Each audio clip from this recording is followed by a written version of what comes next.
Yup. Good evening. You are watching Oklahoma City's CBS Sports Radio 105.3 on the All City Sports page on YouTube. James Knox here, calling your play-by-play alongside my analyst D. Wright, and we are at Moses F. Miller Stadium at Frederick Douglass High School in Oklahoma City. And you are listening to the Game of the Week, sponsored by Metro Tech and SSM Health at St. Anthony. If you are looking for a great career, Metro Technology Centers has training for jobs in high demand. Metro Tech has hands-on training in medical assistant, culinary arts, and more. If you want to earn certifications and licenses taught by industry experts, the Metro Technology Centers is preparing you for life. Also, SSM Health at St. Anthony's Hospital are proud sponsors of OKC's CBS Sports Radio 105.3 broadcast. Sometimes after a hard-fought game, a player needs the services of a sports medicine specialist, and St. Anthony's Hospital has a great team to get a player back in the game from injury. And like I said, my name is James Knox. I got your play-by-play tonight.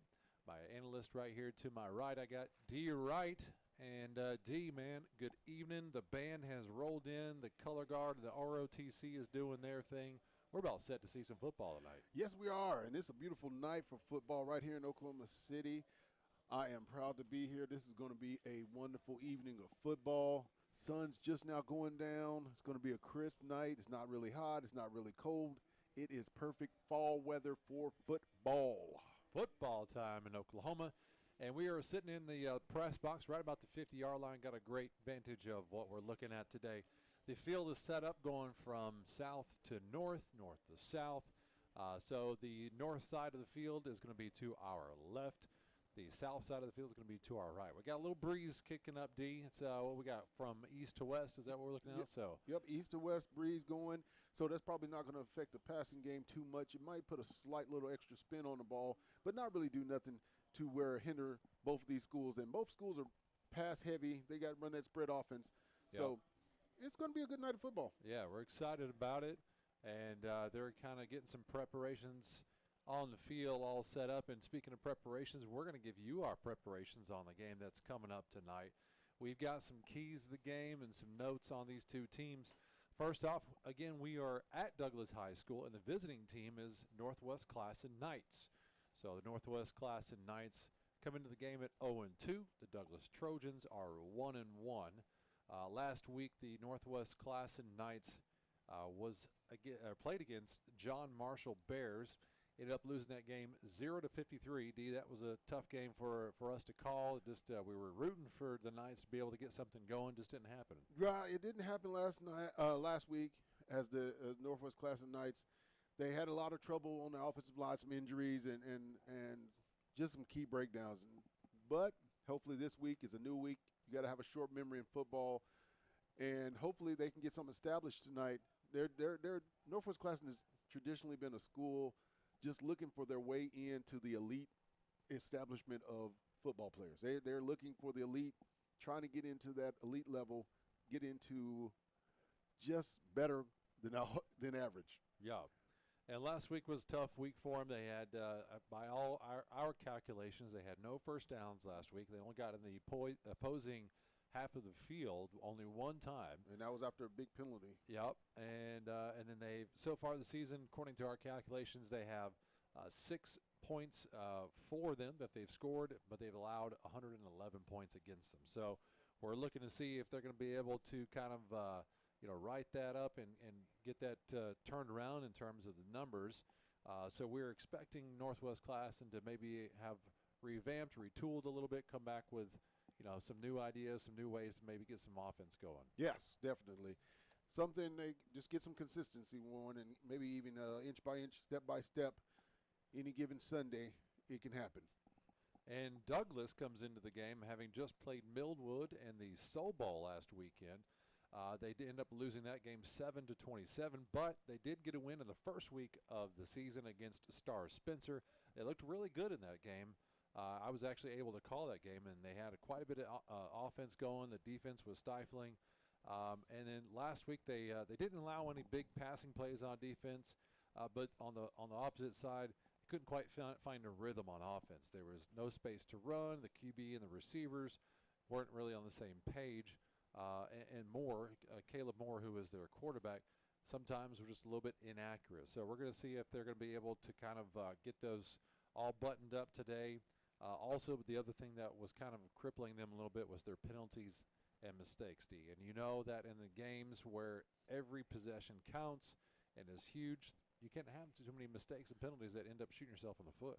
No, you can't, because every play, like you said, every play counts, every moment counts. And with that, Douglas is a school with a lot of traditions, a lot of championships in the trophy case, and they're really trying to establish and get back to what they used to be. They used to be the mighty Trojans that were feared all over the Oklahoma City and the state. But for the last few years, they've been a little bit down, and they're trying to reestablish that. And with that, they've got to do it with some defense and get back to those fundamental of football that they've been known for many years. Now they've got a very young team by my calculations here.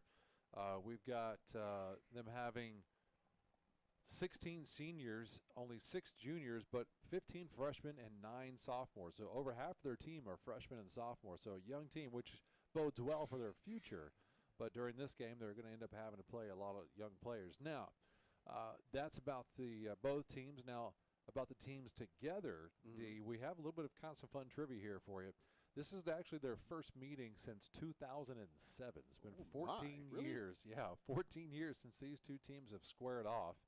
And the last time that Northwest won was 1981. Oh, that's a little while ago. Yeah, it's been a while. Yeah, that's actually 1 year after I was born. Really? Yeah. So it's been. And you're older than Dirk, so that's been a long that's true. time. This is true. It says the guy who's older than me. So 1981. So 40 years ago was the last time Northwest was able to beat the Trojans. But Douglas is, they've had their struggles too.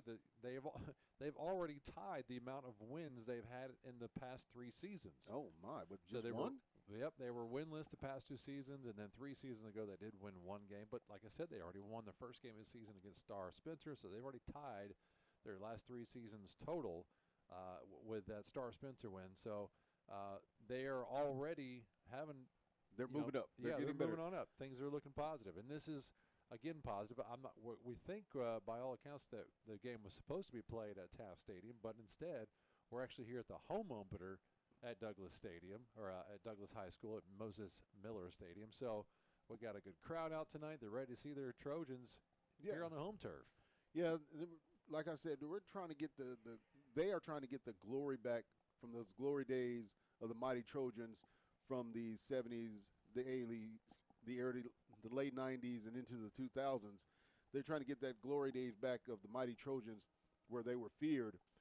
And like you said, they're a young team right now. And being a young team, right now it's going to be some growing pains, some little things that's going to make it hard to establish that winning tradition. But with those steps being taken, those hard steps now will bode well for their future so that they can return to those winning traditions and get back to where they used to be. Yeah, they all these young players, they're going to get that experience, and they're going to be able to continue to build on that for years to come. All right, D, so our keys to the game, my keys for the visiting Knights, I actually have on my notes right here, D, very simple. I said, see last game. Because I was going to write up some new notes based on my game, but I started looking at my notes from the last game. I was like, you know what? That's exactly what they need to do for this game. So my notes from the last game are to move the chains. Yes, they got to move the chains. They move the chains. They need have to be get that consistent. offense going. They need some first downs. They need to keep that offense on the field. They need to. They've been. Last game wasn't really. What they had done the first game as far as staying penalty free. They did have some penalties last game, but if they can stay penalty free and find anything that works for them and for them offensively and stick with it. If that's using your quarterback to roll out, if you got the ground game going, whatever it is, continue on with it. If it works, keep it stick. Yeah, because one of my keys for Northwest Classen was that offensive line. It has to protect DJ Hall, their quarterback. And for the Knights to have any chance tonight, they have to protect DJ Hall and get him established and let him play. Absolutely, But he can't play if he's always bothered and always on the back, always looking at the stadium lights. You cannot win or even get momentum going if you're always in trouble. Yeah. He's got to get some calmness around him. So it's that offensive line. They have to get some cohesiveness and the old stand-up ability. Just stand up. Yep. Get in the way, make something happen. Now, I'm going to add in an extra little thing. They need to utilize the special teams. Last week, Douglas did have some trouble on special teams, and maybe that's a little sneaky way that the Knights can get in some points and get themselves some good field position, is to utilize the special teams. Pin Douglas deep and get some good returns on any punts or any kickoff returns. So maybe you can utilize those special teams to really help out their offense. And then we're going to move over to the Trojans of Douglas. My notes for them is quite simple as well. They need to find that balance and rhythm on offense. They need to be able to give Caleb Moore more time. Last week they were a little dysfunctional. They weren't on the same page. They need to get back to, and they need to gel. They need to find that chemistry and be able to allow Caleb Moore to have the time to set back and find some of those offensive weapons that they've got, which he's got plenty. He's got two running backs that are in Jalen Alsop and Cam Jackson that are fantastic to watch. Colin Stewart's one of his receivers on the outside. Expecting a lot of all those guys. Yeah, and with Douglas, for me, their key, they need an aggressive play from that defensive line. Yeah. Because the defense has to set the pace for the game for Douglas. And those Trojans, if you can get that mighty defensive line to come back, and next thing you know, you will have the mighty Trojans back. And they will be fearful long as you can get that defensive line and get on their side of the ball. As the old coaches used to say, get on their side of the ball, get that ball back in the hands of your offense. 3 and out, short yardage, no first downs, establish everything from that defensive line, because everything will work around for the better for your offense the shorter time your defense is on the field. Absolutely. And like I said, kind of from last week's game, they need to avoid those penalties and mistakes. That destroys their mojo and kills their momentum. So those are D's and James's keys to the game. Again, we do appreciate you tuning in, whether you're live or whether you're going to catch us up on a recording later, because you can always go back to our games on YouTube and catch our games from days past. So either way, James Knox here on the play-by-play. And D. Wright, my analyst. We're going to take a quick break for the national anthem, and we'll get back to our game in just a few. The thing with car buying nowadays is just how many options there are when it comes to where to actually get a car. Dealerships, websites, auctions, private sellers, and so on. But knowing exactly where to get your car loan makes it all much less stressful. That's where Communication Federal can help. There's a reason we're known for auto loans around here. Lots of car options, lots of places to buy, but only one choice for an auto loan. Communication Federal Credit Union.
nowadays is just how many options there are when it comes to where to actually get a car. Dealerships, websites, auctions, private sellers, and so on. But knowing exactly where to get your car loan makes it all much less stressful. That's where Communication Federal can help. There's a reason we're known for auto loans around here. Lots of car options, lots of places to buy, but only one choice for an auto loan. Communication Federal Credit Union. All right, well, welcome back. We are here at our Game of the Week, sponsored by Metro Tech and SSM Health at St. Anthony. Also, we got to give a shout out to our pregame sponsor, First Security Bank. First Security Bank has been servicing Oklahoma City for over 4 decades. It would like to be your community bank. Learn more at fsbokc.com for First Security Bank. Again, that's fsbokc.com for First Security Bank. And you might be able to hear in the background the band getting a little crazy because the Douglas Trojans have just stormed the field and took out the banner there. That was the best tackle or the first tackle of the night. First tackle of the night. The banner took out one of the players there. So that's always a good time when the banners get in on the action. So this is going to be a opening night for the Douglas Trojans. They're going to receive. This is their first home game of the season. They're going to be receiving the ball first, coming out of the north end zone. This is going to be a great game of football. I am ready, and as in every Friday night, somewhere there's little kids throwing the football, not even paying attention to the game, but they're there. And we got the kids in the corners down there throwing the ball. It is time for kickoff. Everything's set. The band's going. The little kids are throwing the ball. The sun's almost set. The stadium lights are on. I don't know nothing up. Everybody's eating hot dogs. Let's go. It's right. It's primed and ready. D is ready to go. And like you said, we got a good game for you tonight, guys. We do appreciate you tuning in. We got the Douglas Trojans here at their home field.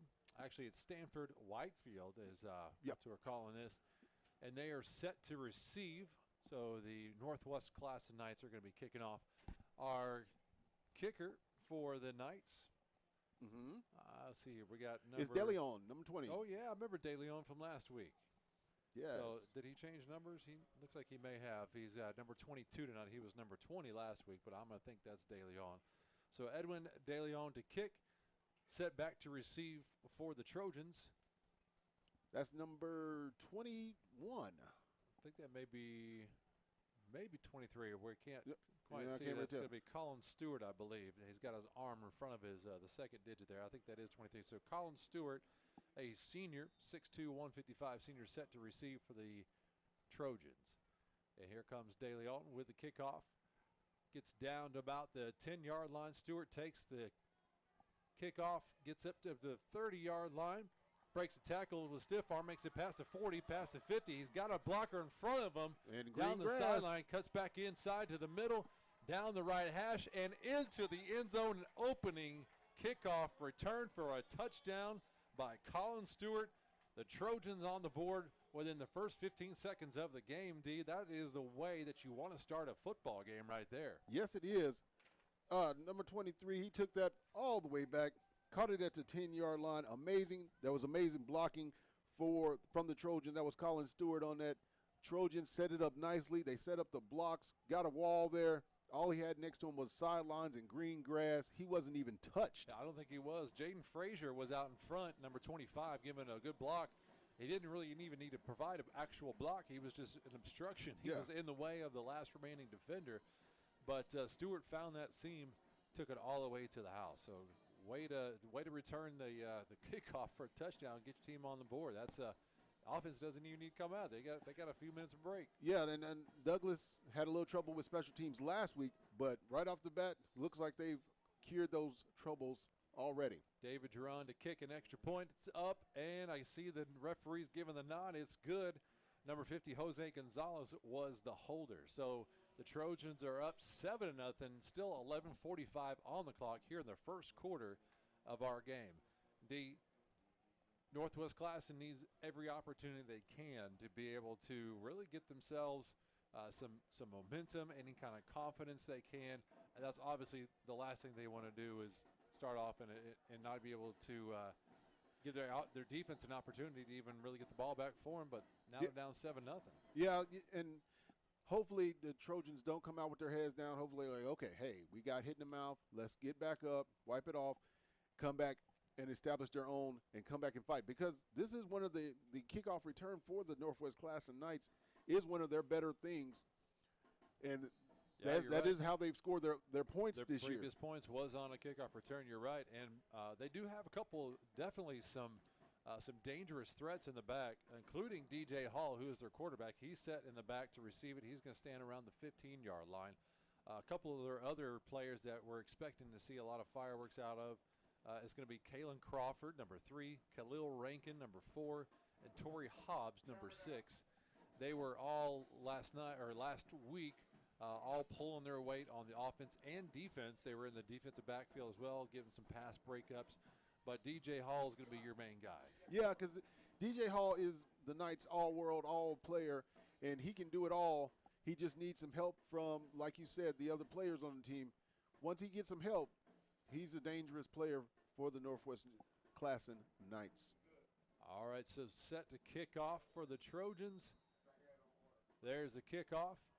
Hall is going to be able to receive it about the 18-yard line. He's got a blocker in front of him, finds a small seam, gets wrapped around the neck and brought down right about the 27-yard line. Michael Reeves came out of nowhere and just grabbed DJ Hall by the shoulder pads and just slung him down to the ground and stopped all that momentum. He did. He got him right around the neck and just brought him down instantly. So, but illegal neck tackle. More or less around maybe the shoulder pads, I guess, shoulders. So no, he didn't hook him. We'll give him the benefit of the doubt on that. All right, so DJ Hall set to be quarterback. Behind him is going to be number 21. That's Davion Anderson. He's a linebacker and running back, kind of a pistol formation right now. He's got 2 receivers on the left. In motion is Torrey Hobbs. Flag on the play off the get-go. Hall runs out to the right, doesn't find much room, gets tackled. But we're going to find out what the flag on the play is. Yeah, it was a 0 gain, and the Trojan defense came out in their pattern at 3-4, and they were established that and they were ready to go. Those outside linebackers shut off the outside. There was nowhere for DJ Hall to go. So it looks like they're going to repeat first down. There was, I believe, was a legal motion on the play there. So it's going to back them up 5 yards, bringing them to the 24-yard line. So it'll be 1st and 15 to go on the 29-yard line, excuse me. No, it was the 24. I was right the first time. Yeah, 24-yard line. Trojans in their 4-3. Oh, there's a bunch of movement on the field there. Another pre-snap penalty. Looks like some excited people out there. So we have offsides on the offense. Another 5-yard penalty is going to make it 1st and 20 on the Northwest 19-yard line. This is not boding well for the Knights. They are moving backwards. Yep.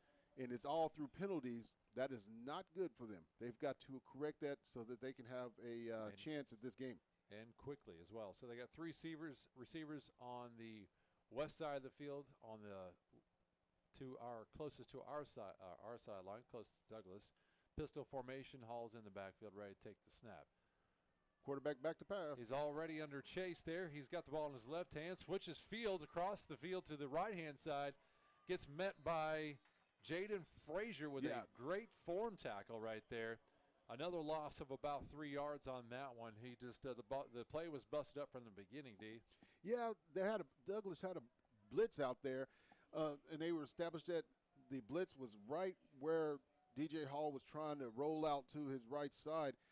And just as he rolled out, he was met by several Trojans. He reversed his field, tried to get outside, and to Trojans' credit, they were able to keep contained and shut him down. Hall gets the call in from the sideline there. Now we counted this before the game. The Knights only have about 21 players dressed right now, so they only have about 10 players on the sideline right now. So they're looking pretty slim over there. Hall takes a snap, throws it to the downfield on the right-hand side. Caught. Great grab by number 7, DeMontre Boykins. He met the ball, high pointed the ball right there, dude. That was glorious. That was glorious. That was a nice pass from DJ Hall, able to get 15, actually a 25-yard move the chains. Their first down in 2 games, D. That was beautiful. Hall threw it up there, got plenty of air underneath it. Boykins went up, high pointed the ball over a defender, brought it down. That was a great play. So it brings up 1st and 10 on their 49-yard line. 3 receivers on the left-hand side. Trips left. Oh. 1 on the right. That's going to be another flag on the field. Yep. That'll be offsides on the offense. Again, they got to watch that ball, D. That's all they need to do, especially with the receivers. You can't have them. Linemen aren't necessarily looking at the ball, D, but the receivers are. That's no excuse for a receiver to jump off sides. And I can't fault Boykin right there, DeMontre Boykin, because nobody was on him, and he was like, I'm open. Hurry up, hike the ball before they realize I'm open. He was a little juiced up from that previous play. Yeah, he's like, I'm open. There's nobody standing over here. But the Trojans have established it now. 5-yard penalty brings it up 1st and 15. Hall takes a snap again. A low throw to Kalen Crawford there. He had him open for a split second, just didn't quite he kind of released it a little low, so down at Crawford's feet, so it was an incompletion. Brings up 2nd and 15. Yeah, they were trying to run that wide receiver screen, and the blocking was there. The ball just didn't arrive as they wanted it, as it was drawn up. Needs to hit him in the numbers. That was a good opportunity for them. Clock's rolling. We got about 9 minutes, 40 seconds left in the first quarter. Trojans still up 7-0 over the Knights. That opening kickoff. We got 15 on the play clock. They're still meeting in the huddle, so they're probably going to get rushed here to the ball. We got 1 offensive lineman coming in last minute there to get on the line. That's number 77, Adrian Sloan. Low snap, rolling on the ground. Hall just jumps on it. That will be a loss. A huge loss on the play right there. So they were on the 44-yard line. Brings it back to the 39-yard line. So loss of about 15 on the play. Is that about right? Yes, that's what I'm getting. Okay, so loss of 15 on the play. Technically, that's going to count as a rush. Mm-hmm. They had those snapping penalties, or not penalties. I'm sorry. Issues last week were slow snaps. Slow snaps and low snaps. That's not good. The Knights keep hitting themselves in the foot. Trips right, 1 on the left. Looks like it's going to be a blitz from the Trojans. Yeah, 1 linebacker up the middle. Hall's looking left. Dodges a defender, gets out of the way, immediately gets it off to number 6, Torrey Hobbs, but Hobbs is met by, he was met by number 54 for the Trojans. Perfect timing. That is Draylon Pollard. And Draylon Pollard, let's just say, separated the ball from the player. You could say that, yeah. I'm trying to be mild with it, but that was a really big hit. It was perfect timing by Pollard to meet the ball right when the ball got there at the same time he got there. He did. It was a great defensive play, and Hobbs just couldn't quite hold on to it, and I have no issues with it. I probably wouldn't have been able to hold on to that either. All right, now we're into punt formation. Colin Stewart back to catch punt. He's the one that returned the kickoff. DeLeon is back to punt. DeLeon gets it off. Punt lands at about the 36-yard line. Stewart, I guess the knee wasn't down. He's off and running. No whistle on the play. He's down to the 25-yard line. 20-15, cuts up inside again. Gets it all the way down to about the 13-yard line. Another superb return by Colin Stewart.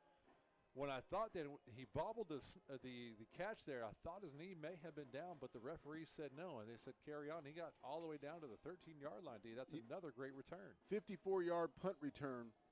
That is nice. And like you said, he slipped, but he didn't touch down, and they set up their special teams great. They had a wall set up, everything. I'm surprised that he didn't get in the end zone, but the Knights were able to fight through those blocks and finally get the tackle. The special teams problems continue for the Knights. They had some last week as well, as did the Trojans, but the Trojans seem to have at least corrected that so far. In the backfield for the Trojans, taking the snap, it looks to be Jalen Alsop, who's not their usual quarterback. Hands off to Cam Jackson. bobbles the snap but catches it and is able to still get some positive yardage on it. Cam Jackson, the ball kind of popped out of his hand. He grabbed it and still fell forward for about 5 yards, D. Yeah, and Kalen Rakin and DJ Hall were able to get the stop on that as he bobbled it forward. I was amazed that he didn't fumble that to the ground.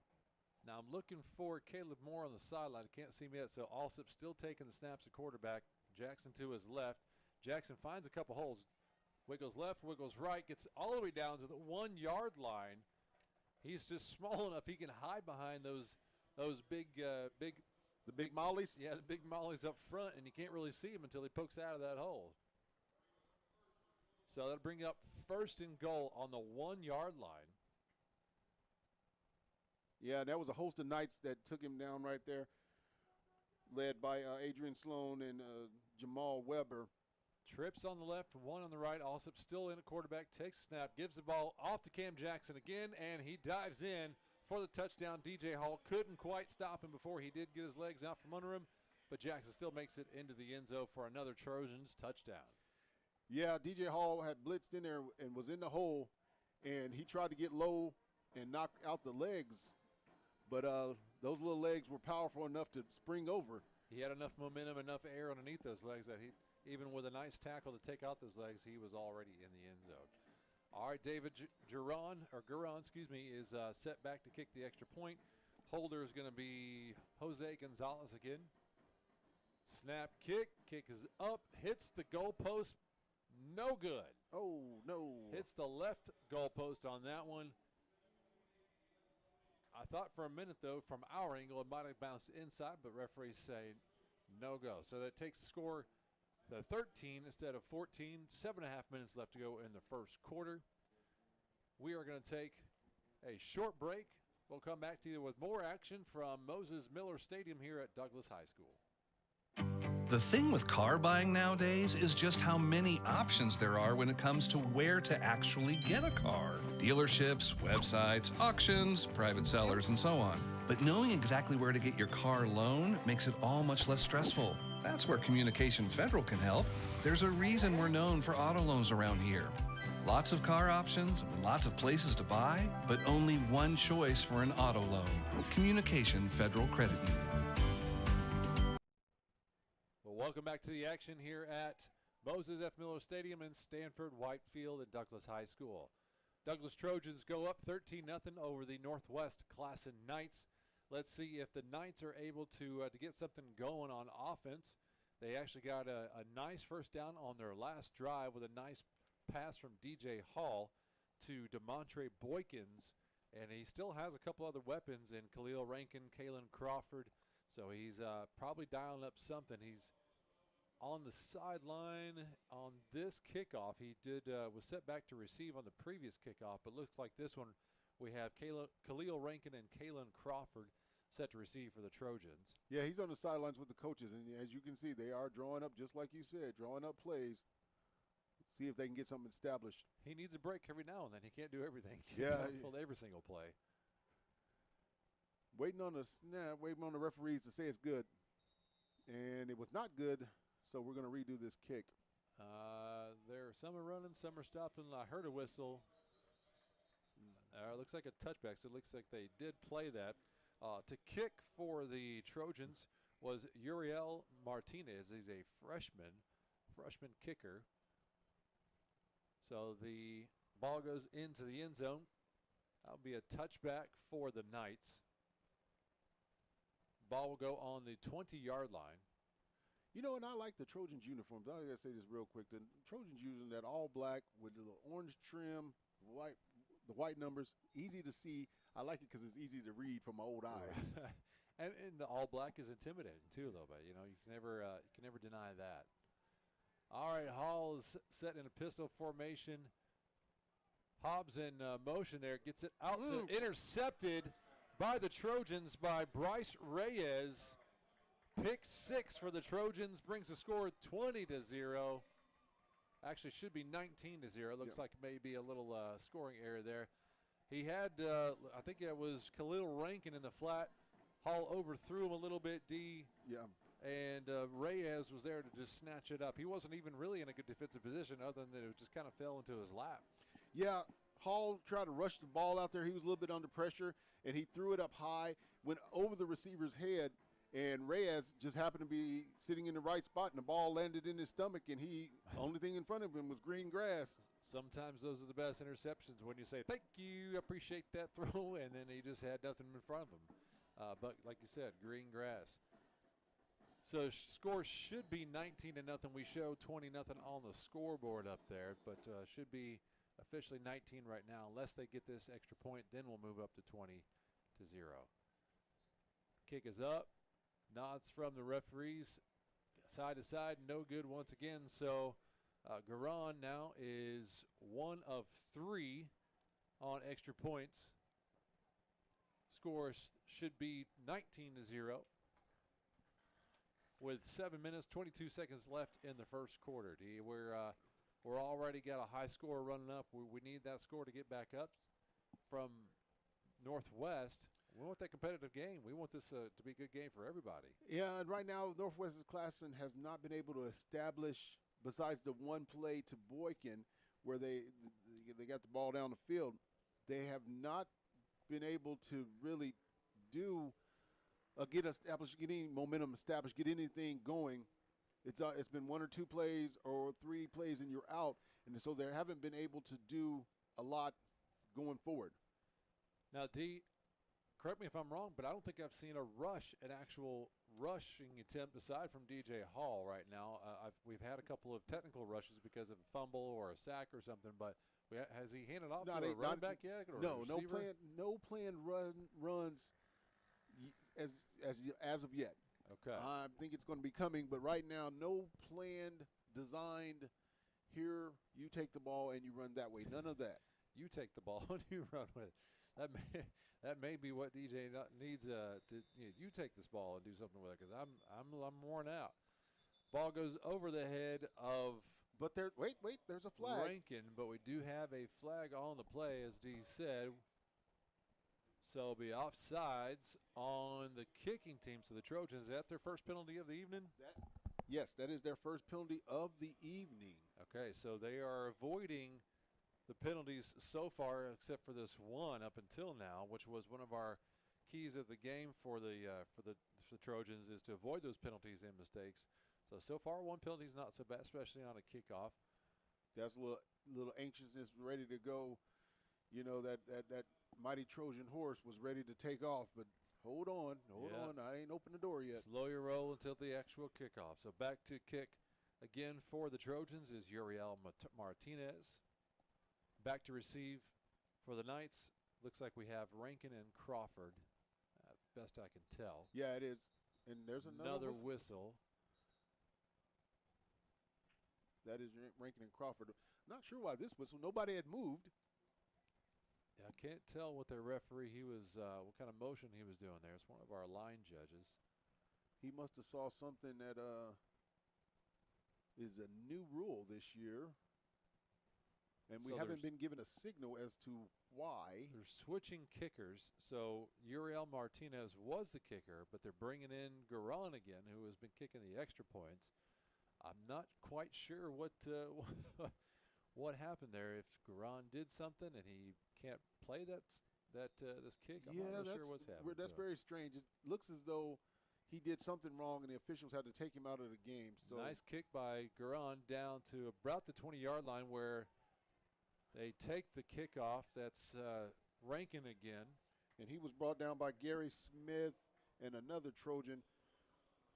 But a good return. Yeah, about a 15-yard return, brings it up to about the 35-yard line is what we're going to call it right now. So about a 15-yard return. This is one of their better starts the Knights have had all night. This field position is a good start for them. Ball's at the 35-yard line, left hash. The Knights are going to be going north, so it'll be to our left. The wind has died down to just about virtually nothing, so it shouldn't affect any throws down the field right now. Pistol formation once again. Rankin in motion in the backfield, lines up on the right-hand side. Looks like we have legal A little bit of movement. Yeah, movement from the deep. Oh, but okay, I saw the defense cross the line of scrimmage there, but it might have been drawn off by the Knights. But it's going against the Knights, moving them back. So we got another Knight penalty, which brings up number 4 so far by our calculations. 7:10 left in the first quarters. Trojans, there we go. Now we got the scoreboard correct with 19-0. First and 15 on the 30-yard line. Looks like we got Boykins down here on the Douglas sideline. 2 receivers on the right. Another small or a slow snap. Looks like miscommunication between Hall and Boykins. Boykins kind of came back for it looks like maybe a curl route or something, but Hall let it fly down the sideline. Yeah, Hall had a go route in his head, and the receiver had a curl route in his head, and they both held their hands up like, huh, what are you doing? Where are you going? I thought you said, and I thought you said. Wait, what are we doing? But it looks like they're back on the page now. You know, it's a little confusing for the Trojan defense. They come out in that 3-4, and the linebackers, they kind of inch forward like they're going to be crowding the line, but then they spread out, and it looks like they're in pass formation. So it's maybe confusing DJ Hall a little bit. Jeremiah Brewer and Tayshawn Williams, the 2 backers in the middle for the Trojans. Man in motion again. Hall just takes the snap directly, doesn't even look downfield, just puts his head down, tries to sweep out to the right-hand side, but he's met by a couple of Trojans there. The Trojans sniffed that one out pretty easily. They know that if they're going to run, it's going to be from Hall. Yeah, that's what it looks like right now. They haven't even established their running play, the running backs. They're just letting DJ Hall take it and do what he needs to do, but it's working against him right now. There's a negative gain on that. Yeah, possession. another loss on the play. It was about 5 yards on that play. -5. -5 on that rush. So brings the ball to the 25-yard line. 3rd and long, 3rd and 20 to be exact. Ball on 25-yard line. Just over 6 minutes left in the quarter. Trips right, 1 left. Over the head of Hall. He falls on it again right about the 10-yard line. Another huge loss on the play of about 10 yards on that snap over his head. They continue to have problems with the snap, whether it's too slow or just inaccurate. That's going to kill you. You can't even get a play set up, even if the receivers are open. Yeah, that makes it hard. This goes back into fundamentals, and that goes back into the practice session and just getting things on the same page. Your center, your quarterback have to be on the same page, and they got to get that cadence down. Sets up punt formation. Daly on the punt. Gets it off to the, we got a different receiver this time. That's Bryce Reyes again. Takes it down the left-hand side. Finds some more blocks. Gets to the end zone. Another special teams touchdown for the Douglas Trojans. He avoided a couple of tackles. Hurries out to the left sideline there. Finds some green pastures and outraced one of the Knights players into the end zone. Another special teams touchdown. That's 2. Am I right by that? 2 touchdowns by special teams tonight. So we were hoping that the Knights might be able to actually work some special teams magic to get some points on the board. But so far tonight, the Trojans have been the ones that have been the mighty Trojan Warriors. Yep, they have returned on special teams tonight. Yeah, and that was just great blocking and great coaching right there, because he caught the ball, took it, had a wall set up. There was nothing the Knights could do but watch as he just stepped his way into the end zone. Bryce Reyes. Coach Derek Adams is ecstatic right now that he's not even having to get his offense out on the ground, on the field right now to get those points up. His special teams is doing it for him. And right there, the kicking game is back on track. They missed 2 earlier, but now they are back on track. They got that field goal right through the uprights. Coach Adams is excited for David Garon to get that point up. So Garon is now 2 of 4 for extra points, and he had that kickoff before. Looks like they're going to get Uriel Martinez back out on the kickoff. Maybe save Garon's leg a little bit after all these extra point kicks so far. Brings the score to officially 26-0. 5.5 minutes left in the first quarter. Trojans up mightily over the Knights. Back to receive for the Knights. Looks like we're going to have Rankin and Crawford set to receive again for the Knights. Some of the up men, we have Gino Fuller, number 23. I believe in the middle there, it's number 5, Zach Mockelman. Yes. And then on the far side, Number 19. Is that 19? Okay, Andre Jones. Another, yep, there it is, the number. Another halfback and linebacker. So those some of your up men. We'll give a shout out to those guys. Deep kick. Rankin takes the ball about the 15, goes straight from the middle, finds a seam. Can he get through a couple defenders, outrace him? There gets dragging a couple of the Trojan players. A nice return by Rankin right there. He just went straight up the middle, just straight up the belly right there, and dragged a couple of the Trojan players with him for a nice return. Yeah, 55 yards, and it took several Trojans to take him down, including the kicker. He was not going to be stopped right there. That was a nice return for the Knights. Maybe this will get some momentum going in their favor and see what happens. They need that shot in the arm, some little adrenaline flow right there. So great return by Rankin. He's doing everything he can to get some points on the board for his teammates. Yeah. And it looks like we may have a timeout taken by the Knights. They want to kind of think things over for a minute, make sure that they take advantage of this opportunity, D. So we'll take a timeout with them, give ourselves a chance to kind of catch a break along with the Trojans and the Knights right here. You are listening to OKC's CBS Sports Radio here on the All City Sports page. We'll be back right after these messages. The thing with car buying nowadays is just how many options there are when it comes to where to actually get a car. Dealerships, websites, auctions, private sellers, and so on. But knowing exactly where to get your car loan makes it all much less stressful. That's where Communication Federal can help. There's a reason we're known for auto loans around here. Lots of car options, lots of places to buy, but only one choice for an auto loan. Communication Federal Credit Union.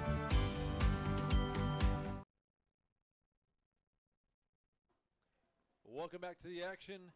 You're listening to the Game of the Week, sponsored by Metro Tech and SSM Health at St. Anthony. If you're looking for a great career, check out Metro Technology Centers. They have training for all kinds of jobs in high demand, hands-on training with medical assisting, culinary arts, and more. You can earn certifications and licensing taught by industry experts.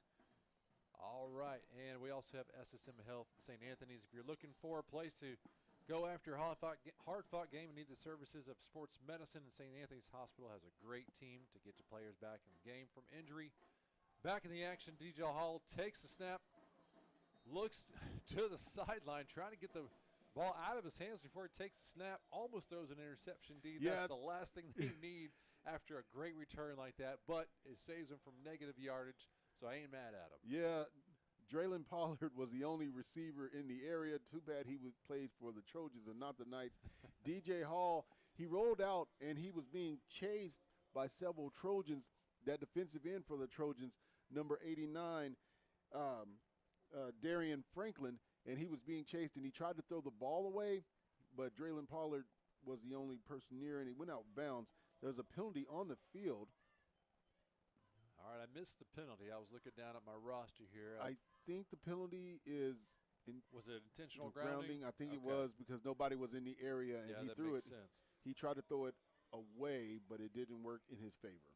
So right now we get a little score update. We have between the Heritage Hall Chargers and the John Marshall Bears. The Chargers are up 14-0 in the first quarter in our other game of the week on Sports Radio 105.3. So it was intentional grounding, so it's going to be a loss of a down where the ball was thrown at the spot of the foul. So there was a huge loss right there after that big return. So they need to get down to the 29-yard line of the Trojans, D, to get that first down back. That's going to be a long trek. Yeah, it is. And the Trojans are helping them out a little bit. They have an all-out blitz, look like they were called. Only problem is they didn't wait for the ball to be snapped, so they're going to give 5 yards back to the Knights. It's going to make it second down. Second and long, about 21 right now on the 49-yard line of the Knights. Hall looks to his left. He's giving some last-minute instructions to that would be Davion Anderson. Down the sideline, almost a catch for Kalen Crawford. It was actually on target. Hall made a nice throw to the sideline. It was open. The hash mark on that throw. Crawford needed to help him out a little bit, go up and grab that ball out of the air. He kind of waited for it to fall into the breadbasket of his arms, right in his belly there, but he could have gone up and got that and saved Hall's pass right there to make for a nice play. Would have given him great field chance position. of getting that third down back. Yeah, Jaden Frazier was on the fence right there, and he, like you said, was able to knock it out of the hands of the receiver for the Knights. Nice play by Frazier there to continue the defensive efforts. And another offside penalty for the Knights. They just need to watch the ball, fellas. It's right there. You guys have a great view of it. Just they're about the same on the same yard line that you and I are. We can see that the ball didn't quite snap. They should be able to do the same. So they need some discipline, D, is what I'm trying there's to get at. just some discipline needs to be established on the team as far as fundamentally sound, because right now the Knights offense is in a disarray and everybody's trying to do their own thing and they're not working together as a cohesive unit. I know Coach Riggs he teaches discipline. I know he's got to teach them to be able to watch that ball, but sometimes those guys are in the moment. They're not really paying attention. So we need to try and get some more discipline for them. Another high snap. Hall takes it, throws another interception to the Trojans. That's Logan Holmes. He's found another pick six, finds the right side of the field, gets a penalty on the flag for a spike in the ball there. Logan Holmes, he's a big old boy. He's one of their tight ends and linebackers, 6'1", 225, takes the ball, runs down that right-hand sideline in front of his own teammates, and he is chugging, boy. He's chugging, makes it to the end zone for a pick six. But I did see a spike in the end zone on the play and an immediate flag from the referees there for what I'm going to say is going to be excessive celebration or unsportsmanlike conduct, whatever they end up calling here. But as you know, as a big guy, you don't get the ball often, and you get your chance to score. This is your chance. Coach may be mad at me, but I'm happy. I'm going all the way. As a big man running, it's time to party. Coach, you can be mad at me next week, but I'm going to be happy I got this ball and I'm spiking it and letting everybody know that I did something today. Holmes is all smiles on the sidelines, getting some high fives and some slaps in the helmet from his teammates right there. Did they not score? Because the penalty goes against? I saw a personal foul on the plate. Maybe they did wipe it off. I was assuming with the unsportsmanlike conduct, was there another foul on the play?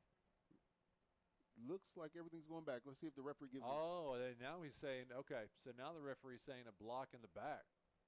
Does the Knights keep the ball? No, Trojans have the ball. The Trojans do keep so the interception does stand.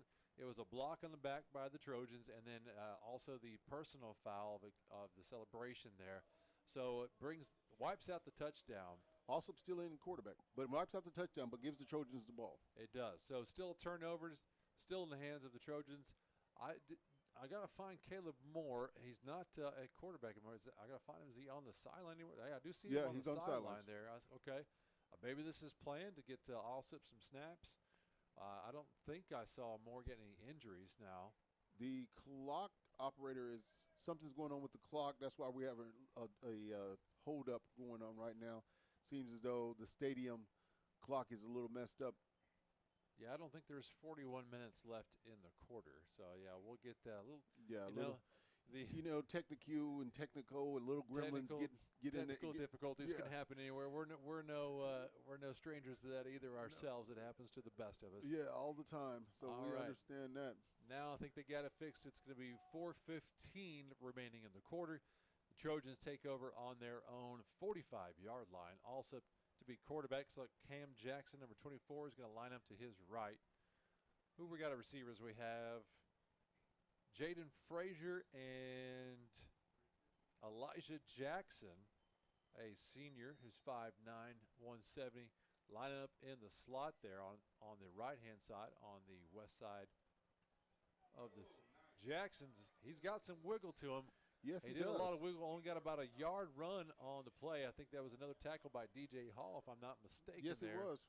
A great tackle by Hall. He's doing it all for his Knights right now. And it looks like there's a lineman hurt in there, number 72. He's going off for the Knights. Yeah, Nathaniel Lopez limps off the field. He's not That's not so good right because now. that's one of their power offensive linemen for the Knights, all in both ways. All set. Hands off to Jackson again. Jackson finds the little hole, cuts out to the right. He's still got some guys draped all over him. DJ Hall makes another great tackle. He stayed with the play. No, excuse me, that's Rankin there, number 4. Rankin and Udre Jones. Rankin stayed with the play, didn't let the wiggles and the shakes get rid of him. He stayed healthy on the play right there, makes the nice tackle, brings in another running back for the Trojans now, Tyler Jones. And I saw him in the first game against Star Spencer. He's quick. And he's got some lightning quick speed about him, accelerates very quickly. Another small guy who's able to find some holes. Nice step aside right there, finds the first down and more. Gets to the 35-yard line, finally gets taken over on the sideline by Rankin again. There is a flag on the field. There is some laundry on the field. This may be coming back. Jones up and hobbling on the play, so he'll get over to the sideline. He might have gotten rolled up on the knee or the leg there. One of his lineman teammates helping him out there.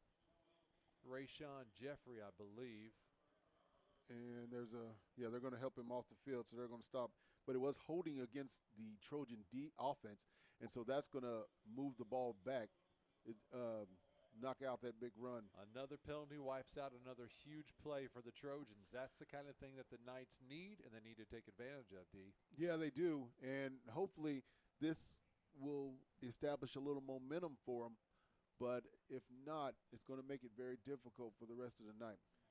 On the line for the Trojans, we have Rayshawn Jeffrey on a right tackle. And I was going to get some more linemen's names, but their numbers turned. I can't see them. I'll try to get those later, get some shout-outs to the linemen.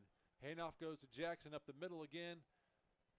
Finds about an 8-yard run to the 47-yard line of the Knights. Yeah, he was finally taken down by number 75, Jamel Weber. That's his second tackle of the night. Brings up 4th down. The referees are stopping the clock for the moment.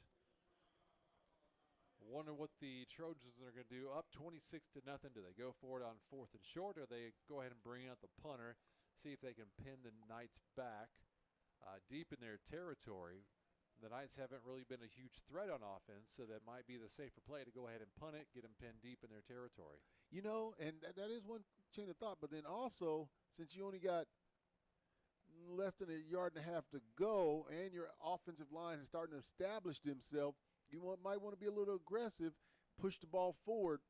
Since you know you can stop the Knights, you might want to. So we got to see both sides of it there. True.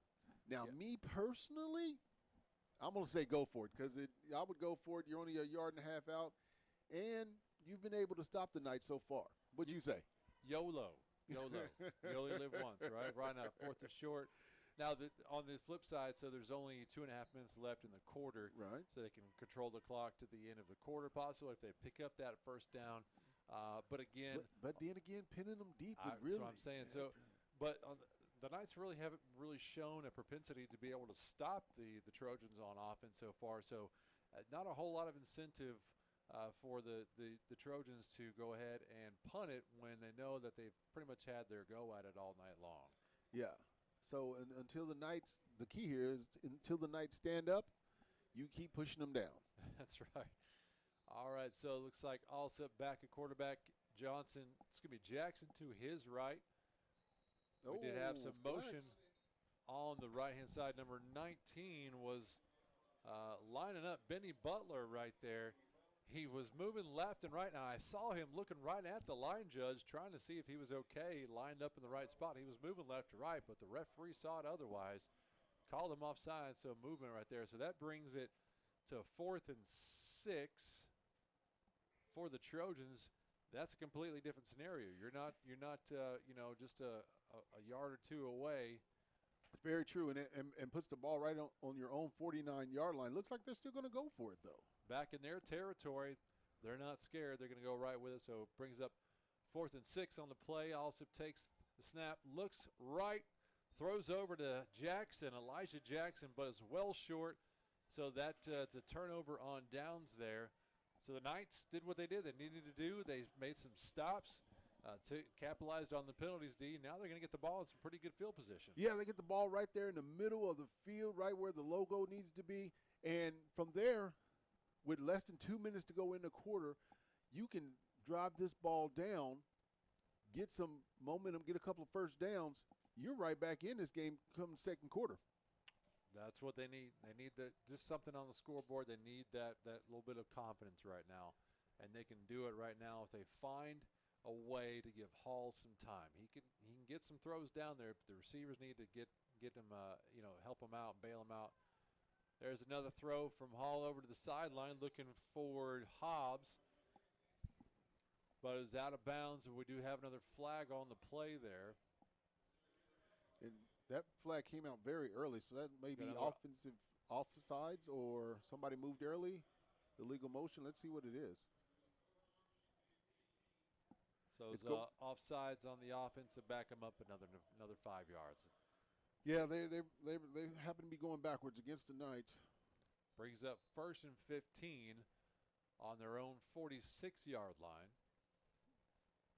Call goes into Hall. They're all looking at their wrists, trying to figure out where they need to go, what they need to do. Split out to the left, we have Rankin, Hobbs, and Boykins. Trips on the left. Hall may be looking there. There's some room for his guys over there left inside. There's a first rush of the night for the Knights. But gets dropped for a loss on the play. The handoff goes to Andre Jones. And he had a little bit of some daylight, but that pocket closed up real quick. Yeah, Kevon Parker, the defensive end for the Trojans, was able to come out, and he broke contain, number 19 for the Knights, number 19, Andre Jones. He was trying to get outside, and then Kevon Parker chased him down from the backside along with the rest of the Trojans, shut that play down. So now the Knights are looking at 2nd and 17 on their 43-yard line. Hall's got 2 men on his left. He's sandwiched in between his 2 backs right now. Better snap, throws downfield, he was looking for Boykins, but intercepted by Elijah Jackson. By Jackson, finds another seam down the left-hand sideline, gets out of bounds. It was just a little underthrown. He had Boykins there open for a minute, but it was just too much air. And Jackson there, Elijah Jackson for the Trojans, saw it the whole time, got underneath it, took it for a nice return. Yeah, the Trojans right there, the Trojans defense kind of baited DJ Hall. They showed blitz, and then they backed out of it. And with that, they went into that nickel defense and spread everybody out. What looked like it would be one-on-one man coverage turned out to be zone coverage, and the ball was just underthrown. Elijah Jackson sitting in there waiting in the pocket. Good eyes, D. All right, so let's see if I can get the lineman here. We've got number 71, D'Angelo Johnson, on the left tackle. Zanari Walrup's going to be your guard. Number 75. 75, that's Yushan Speed as a right guard. And then Rayshawn Jeffries, your right tackle. Ball goes to Jackson. The jersey did not slow him down whatsoever. He's still chugging. He has legs like a tree trunk. He's short and squatty, but he's got some power in those legs. You can see it there when the nice player had a grab of his jersey. He didn't bring him down at all. Yeah, he just kept chugging along. Caleb Moore, the safety for the Knights, was the last line of defense, and he grabbed hold, and he had until the rest of his team was able to jump on the back and finally bring him down after that nice gain of 9 yards. All right, that's the end of the first quarter here at Miller Stadium at Douglas High School. The Douglas Trojans are up 26-0 over the Northwest Classen Knights.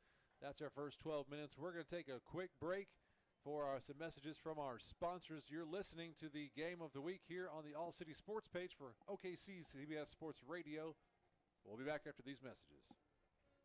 The thing with car buying nowadays is just how many options there are when it comes to where to actually get a car. Dealerships, websites, auctions, private sellers, and so on. But knowing exactly where to get your car loan makes it all much less stressful. That's where Communication Federal can help. There's a reason we're known for auto loans around here. Lots of car options, lots of places to buy, but only one choice for an auto loan. Communication Federal Credit Union.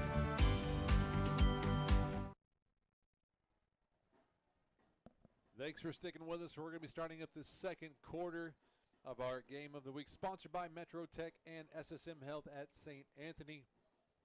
D, we've had an exciting first quarter if you're a Trojans fan. Yes, because we didn't had a punt. The game started off with a kickoff return for a touchdown, and then we had a pick six for a touchdown. We had a 1-yard run for a touchdown. Oh, my goodness. It's too much to tell you right now. But the Trojans look like they're about to score again. They are inside the 10-yard line trying to establish that mighty Trojan offense. And our center, I think that's what I was looking for, for the Knights is going to be Mason Johnson. So I've been able to give my shout out to all those big mollies up front.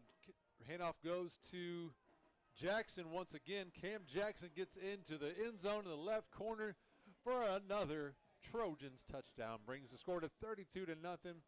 Found that outside edge right there. Nobody really got to him until he got to the goal line there.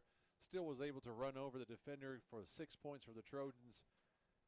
And they're just starting to heat up a little bit. Yeah, I'm just trying to think of a better word that other than just really just all fireworks right now.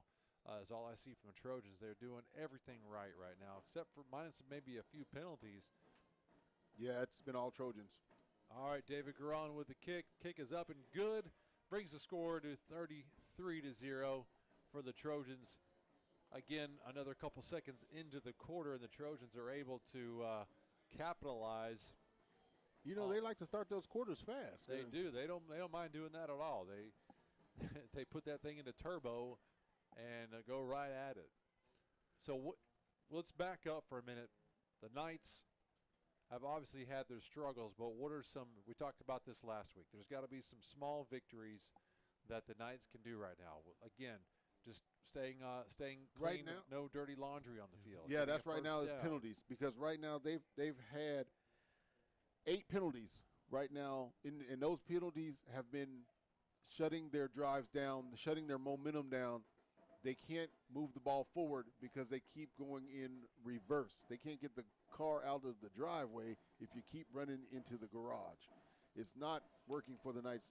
That's their first thing. If they can get some laundry off the field, they can move the ball. I like the analogy right there. That's good. Did you just come up with that on the fly right there? Yes. All right. Everything I say, I make it up 2 seconds before I say it. On the fly. I love it. That's a good one. Get out of the garage. Quit running into the garage. I love it. All right, back to receive for the Knights. I believe that's going to be Rankin and Crawford. Yes. Late person running on the field. There's number 47, which is Joshua Torres. Yeah, Joshua, what are you doing? You're a little late. Late to the party, but he's back now. He got the memo, just a little late. That may be Hobbs, the up man right there. To kick for the Trojans, we have Uriel Martinez again. And looks like ball's taken about the 15-yard line. Needs another a block. seam up the middle. That may be DJ Hall this time. Gets thrown down a little bit past the 40-yard line. No, it's okay. So that was, apologies, that was Khalil Rankin on the catch right there. And Michael Reyes on the big tackle. And Michael Reyes is not a small person. He's 5'10", 200 pounds, and that is not listing him well because he is much bigger than that. There's another lineman for the Trojans that's got good size that I would like to start trying to pay attention to. That's Kevion Parker. He's a junior, 6'4", 225. And that's about the size that you want for a defensive end right there. He's got the prototypical size. He's long. He's got the meat on him. He's lined up on the right-hand side right now. The Knights have trips to the right. They're moving Hobbs back over to the left-hand side. Hall's in the backfield. Takes a snap. Does a little RPO right there to Rankin on this one. Ball's out. Fumble. And it's another turnover for the Knights. Very unfortunate. They were actually getting some positive yards there. That was going to be their second best play of the game up until that turnover. And the ball is recovered by number 22, Jeremiah Brewer, who was just waiting and had his hands just – he was coming up to stop the tackle, and the ball just bounced up and fell in his arms. Another present just kind of just followed in their laps right there. It was like Christmas time. Just presents just falling from the sky. So in the defensive backfield for the Knights, we'll have Hall, we'll have Rankin, Hobbs, and I believe Hector Lujan. Is that Lewan? Lejean? I've got Kalen Crawford as a safety there. Oh, I said wrong. All right, Cam Jackson over the left-hand side again. Stops, makes a juke. hops over defender, gets down to the 38-yard line. Nice little move by Jackson. He is able to stop on a dime and restart very quickly. He's impressive with those moves to left and right. He's able to really bait the defenders into trying to tackle him, but he gets around them very easily. There's a nice running back to watch there. He's got a lot of power in those legs. Yeah. And Tayshawn Williams now in for the Trojans in the backfield, along with Alsop. On the right-hand side will be Jaden Frazier and Tobias Brady now into the game. Alsop set to take the snap. Blitz, look like the Knights are trying to blitz. Handoff goes to Tayshawn Williams up the right-hand side. Stiff arms a couple defenders, gets another first down. Nice field position down to about the 25-yard line. Another about a 15-yard run there, D. And yeah. They're able to chew out these yards pretty easily whenever they caught the Knights right there. The Knights had a blitz and caught everybody in the middle, and he was able to get outside and make that nice run. Ran away from the blitz and found some real estate there. Deep on the left-hand side, we've got Colin Stewart, single coverage there, but the handoff still goes to Tayshawn Williams, but he actually gets brought down for a loss on the play. That was Sean Gano on that tackle for a loss. The first negative play by the Trojans offense.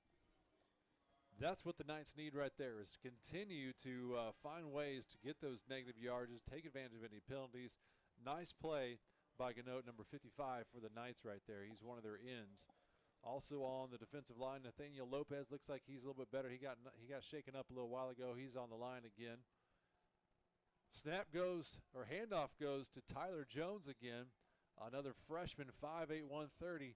He's a little bitty guy, but he's not afraid to get up there with those big guys and take some hits. Yeah, Aaron Rodriguez on that stop right there, he was able to take him down. That'll bring up 3rd and 5 for the Trojans. The Knights are hoping to hold him, maybe see if they can force a field goal. Jones takes the handoff to the right-hand side, finds another seam up the right-hand side, gets brought down by Rankin. He just found a hole, finds some seams, finds that real estate. He just squirts out to the right end. He'd use his blockers there. That's what he did. He used his blockers and just wiggled his way in through.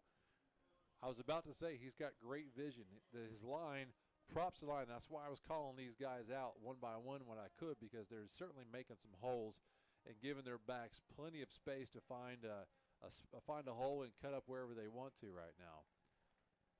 Jones gets the handoff again, this time brought down back in the backfield. A little slow development right there. Alsop took the snap and might have kind of had a hard time deciding whether or not he wanted to hand off to Jones or not.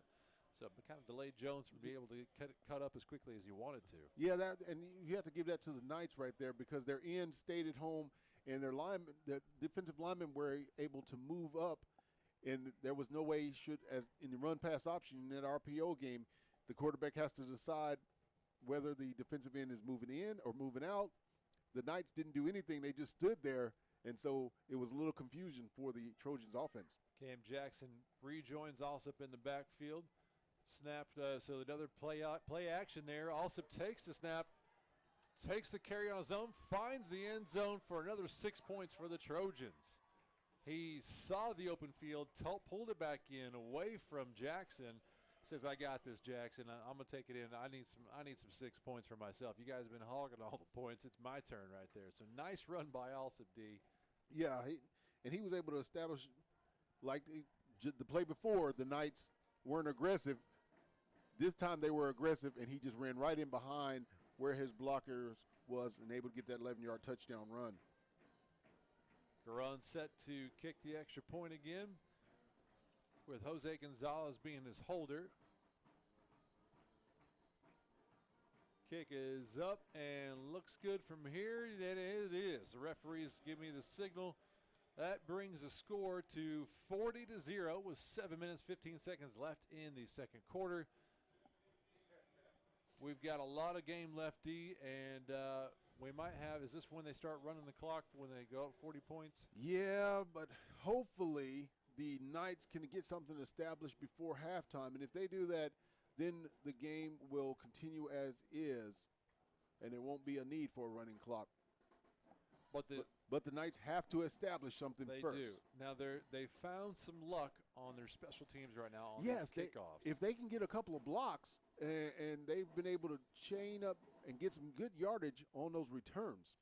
They definitely need to continue that trend of getting some good kickoff returns, give themselves some good field position, because anything can still happen. I still feel like DJ Hall can find a couple of those receivers, Crawford, Rankin, Hobbs, Boykins, any of those guys, still have a lot of potential to take one to the house, but they need some space. You know, whenever they are getting open and the ball's getting thrown to them, they've got a defender draped all over them. If they can find something quick, get them out in space, I've seen these guys run before. They can make some moves and find some yardage. Yeah, he's just got to give DJ Hall some time, and he's got to slow down and just get his feet set, throw the ball, and he can get it to his receivers. Stop rushing his passing.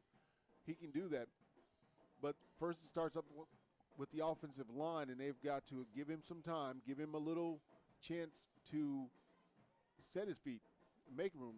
The Knights are a little bit short on the receiving. They're missing a player. Now the player comes on the field. All right, so the Trojans set to kick off. The players are dancing and grooving before kickoff. They're feeling good right now, and why shouldn't they? They're up 40-0 right now. So the kickoff from Martinez. Looks like Rankin's going to catch it around the 18-yard line. Hops over one of his guys, takes a hit, but bounces off, but then gets wrapped up by, we'll say, a whole crew of Trojans right there. Yeah, it was. But he was able to stay up even regardless right there. Give himself an opportunity to try and break a tackle, but the Trojans just wrapped him up and didn't let him go anywhere. Yeah, we may have an injured player on the field. Kind of got caught up in the wash of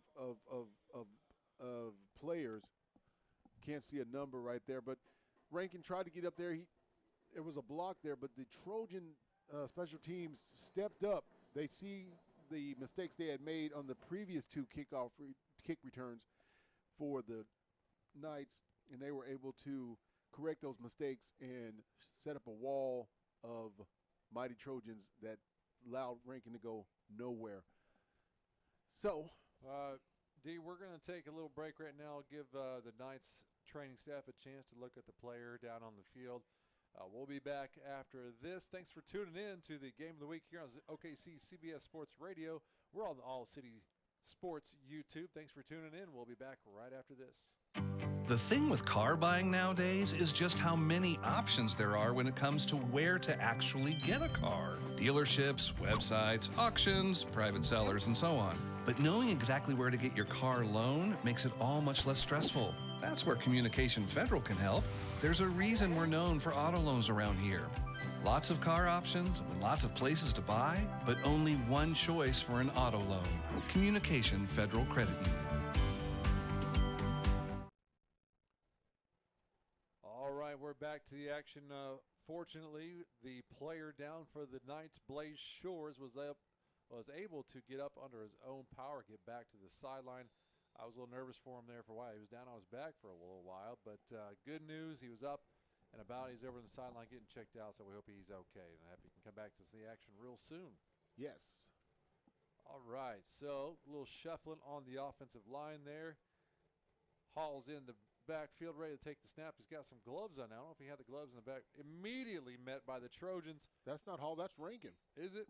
That was Rankin. Okay, maybe that's why he's got gloves on now, because I didn't remember Hall having gloves before. Hall was out there at one of the receiver spots.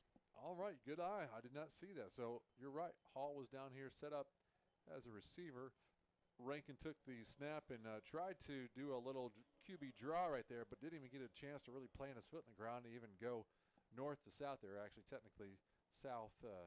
No, it was north to south because they are coming from the north side of the end zone right now. So they are going to the south end zone right now. They were trying a new wrinkle, trying something, anything, Hey. to see if the Knights can get another first down. I got no issues with that. They need to try just about anything right now. See if there's anything in that up their sleeve that can work.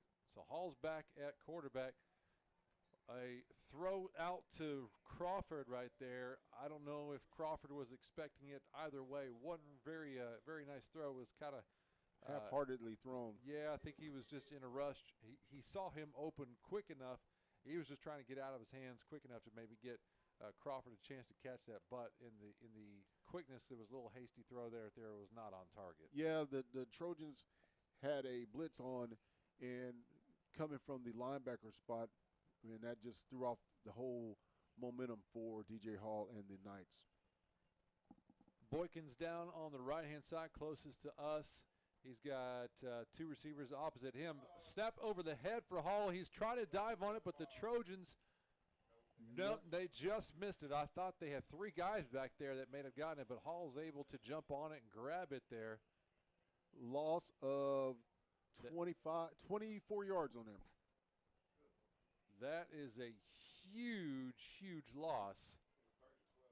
They're still having those issues with the snaps, and that's something that they're going to need to work on and practice this next week. Just getting the ball to the quarterback. I mean, sometimes you take for granted the littlest things that a team can do that can really not hurt you too bad. But those bad snaps are killing them right now. So in the punt for the Knights is De Leon. Looks like get off a good punt.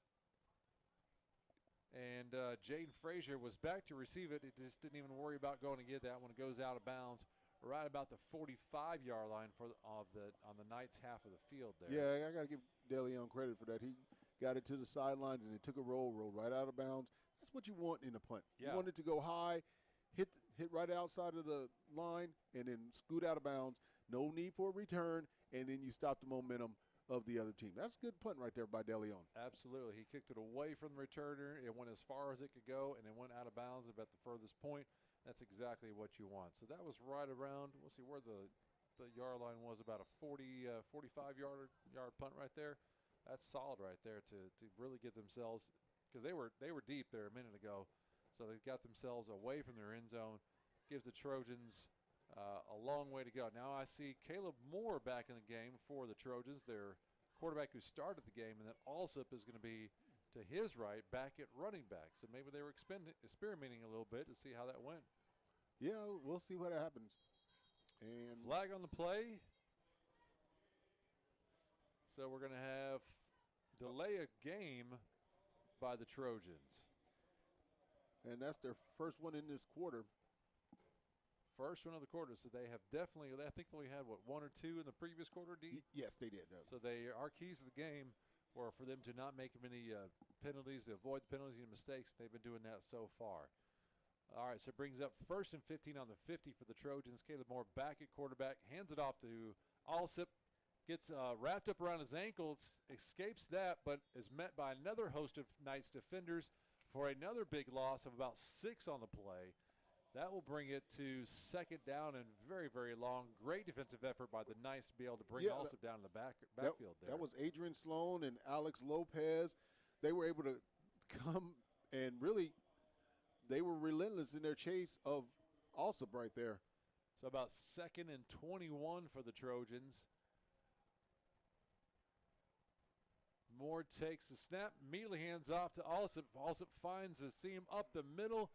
Gets wrapped up by Crawford, and Crawford just hangs on for dear life until he can be joined by a couple of his buddies.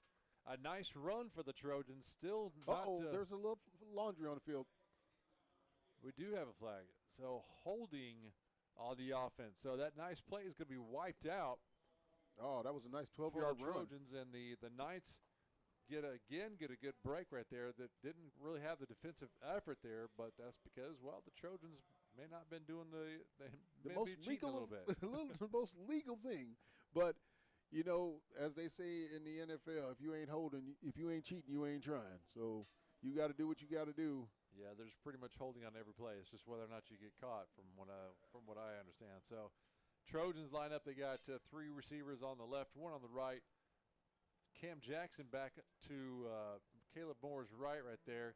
Jackson gets the handoff, avoids a tackler in the backfield, gets back to the original line of scrimmage. He's hitting that circle button, gets a good couple of spin moves in there, gets some positive yardage in the Knights' territory right about the 49-yard line.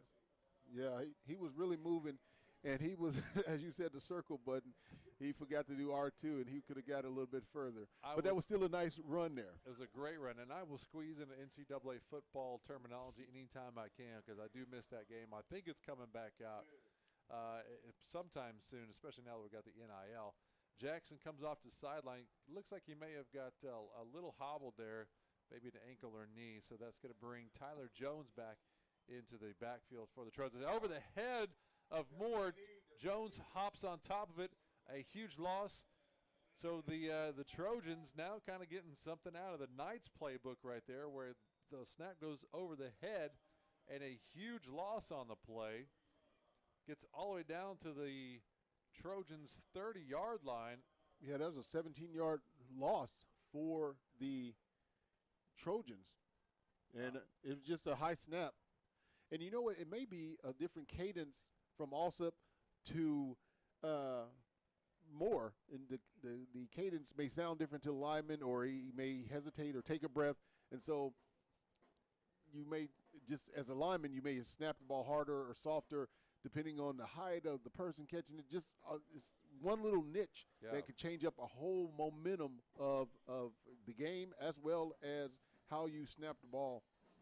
Yeah, definitely with different personnel, there can be all kinds of things that can play a factor and can kind of get mixed up, different heights, different cadences. And, you know, the Trojans coaching staff have been moving players around and trying different things and trying to get different players. Like we said before the game, that there's a lot of young players in there, so they're probably trying to try different things and players in different positions to maybe get some of that learning in there. Right.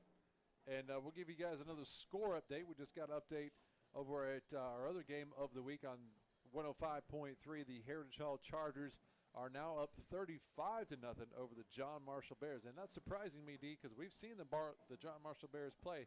They got some players and they got a quarterback. I'm surprised that the Chargers have been able to keep them at bay so far. Yeah, this is very shocking because we saw them last week. John Marshall can score when they are working on all cylinders. Something must be going on tonight. They've got a lot of talent on their defense and on their offense and their defense.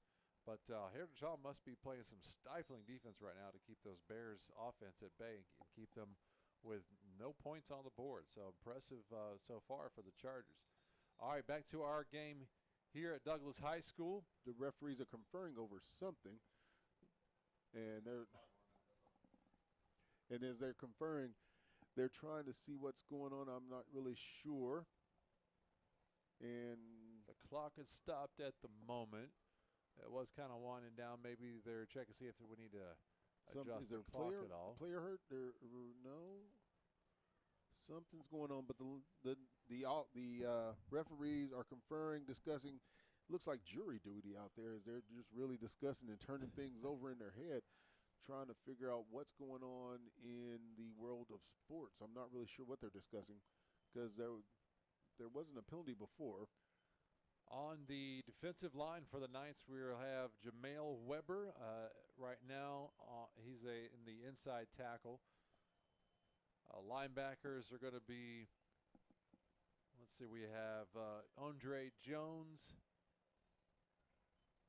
Is that Sloan? And then I see, it looks like 18. Number 7.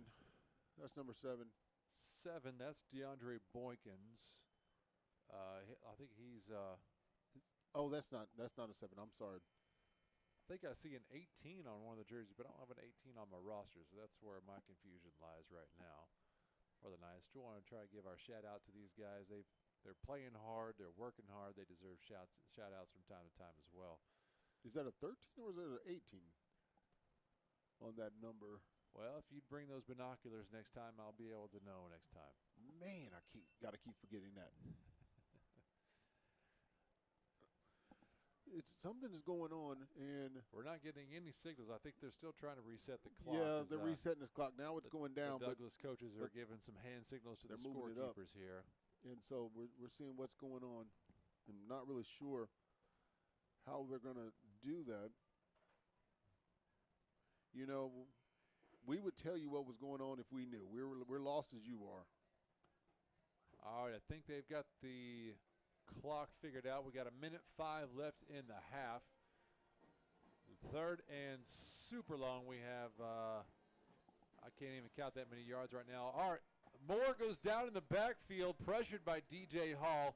He avoided the sack, but as he avoided it, kind of lost his footing for another huge loss on the play right there. D.J. Hall able to sneak in the background and gave a little taste of his of his own medicine. Of his medicine, yeah, from what he's been having to deal with tonight. So he got the pressure on the ball. So good for D.J. Hall to get the sack there.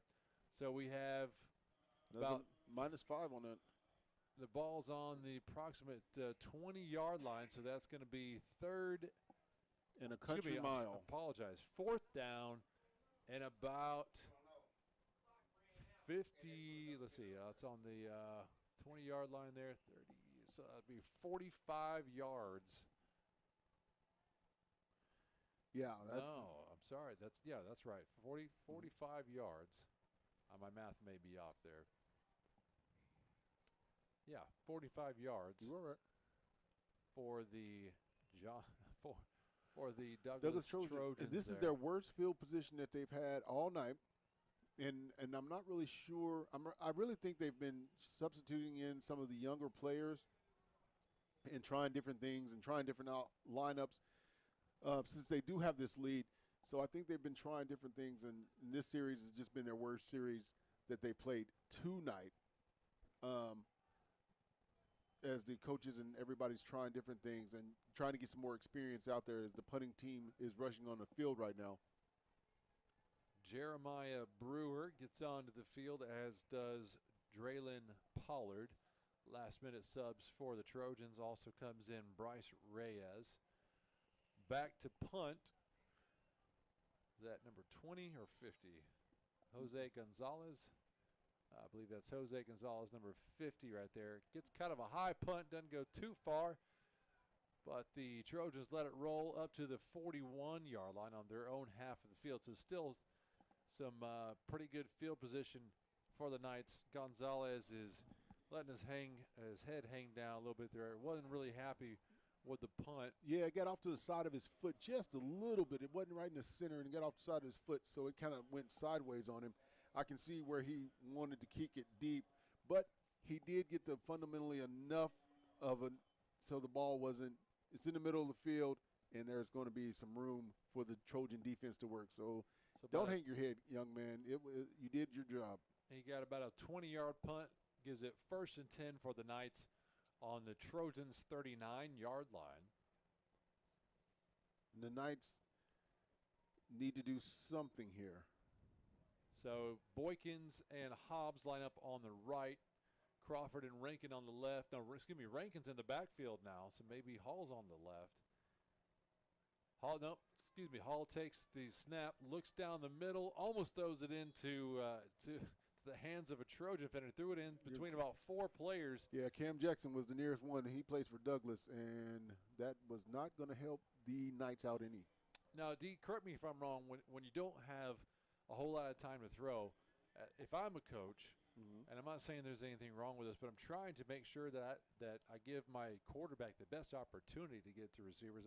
I don't want to send them too far down the field. I want to make something quick and simple. I can just, as soon as I get the snap, you want a quick 5-yard pass somewhere. Yeah, that's what you want is a little 5-out curl route or a 5-yard slant. You want a lot of slants. This is what you want to establish. Only problem with those curl routes and those slant routes is that once the defense knows it, they'll start to key on it, and then they'll start jumping the routes and getting in front of your receivers.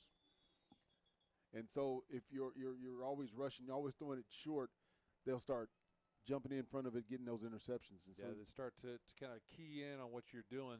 And you don't want that. Looks like the Knights have taken a timeout. We still have about 41 seconds left in the half. We've got about a minute timeout right now. So before they head into halftime, what are both teams thinking right now, D? Well, for the Trojans, they just want to keep things going, keep the foot on the throat, if you will. And for the Knights, you want to get something established. Because right now you're in that the players are starting to look like, oh, here we go again scenario. So you want to get something established for the Knights. You want to get a first down, some kind of momentum, because you've only had one first down this whole game. So you want to get something established, some way to say we are here. We are still in this game. But the Trojans, you want to be able to shut everything down and basically say it's over, done with, stick a fork in there. But you cannot get complacent. You cannot let your players get complacent, because there is two halves of a football game. There are two sides. And if you get complacent and start playing as if the game is over, the other team can get up and start coming back. Absolutely, and that's what the Knights are hoping for, is that the Trojans are going to let up a little bit, let off the gas, and maybe they can sneak one in. All right, so we still have maybe some issues with the clock yet again. They're still giving them the full time for the timeout, about 10 seconds left before the clocks players are ready. Restart the clock. Yeah, the players are all set and ready to go. Hall gets one last little bit of help and assistance from the sideline. 38 seconds left in the half. Rankin joins Hall in the backfield to his right. Hall steps back. He's got a little bit of time this time throws down the field, throws to Crawford, but Cam Jackson was able to kind of cut underneath, got a little bit closer to him, but Crawford needed to come back for that one. And that's a little bit on Hall too, because he didn't establish his feet. That time he had time. The offensive line for the Knights did their job. He had time. They rolled him out. He had time. He didn't set his feet and go ahead and throw from the hip. He just flung it with his arm, and the ball did not get there where it needed to be. On the plus side, DJ Hall actually had some space in front of him, some time to throw and be able to look downfield. So maybe that's what they need to do more often, is kind of roll him out. I've seen a couple plays during this game where they rolled him out, and he's had – a little time, not ample time, but he has had a little time, and that's where you get back into establish what your key and your fundamentals, get your feet set, and throw the ball where you need to be. The incompletion stops the clock, brings the clock to 38 seconds. He throws downfield, looks for Rankin right there, just past the outstretched hands of Rankin. He was there. He beat the defender. He could have walked in the end zone if it was there. It was a nice throw by Hall. Which that time he set his feet. He did. He did it, all his fundamentals, threw it, it arced, had a perfect thing. He overthrew his receiver there, and that just shows his arm strength. But at the same time, once everything was working right, it was right there. It was. His receiver just kind of didn't go as fast as he was. They weren't on the same page. 2 consecutive plays where Hall has at least enough time to get a decent throw off there, so that's encouraging going into halftime. Yeah. All right, we're back with some quickly gets brought down in the backfield. Hall that time, we were talking about how he did have time that time. He had no time. As soon as he got that ball, he had 2 defenders kind of – Yeah, Draylon Pollard and Cam Jackson came in on a blitz from their linebacker spots, and it was an all-out blitz, and they just shut that down really quickly. So that brings they stop the clock at 18 seconds there. Was that a 4th down? Yes, that was 4th down. It's going to be a turnover on downs. That's why the clock's out. I didn't realize it was 4th down. So my apologies there, folks. But that is a turnover on downs.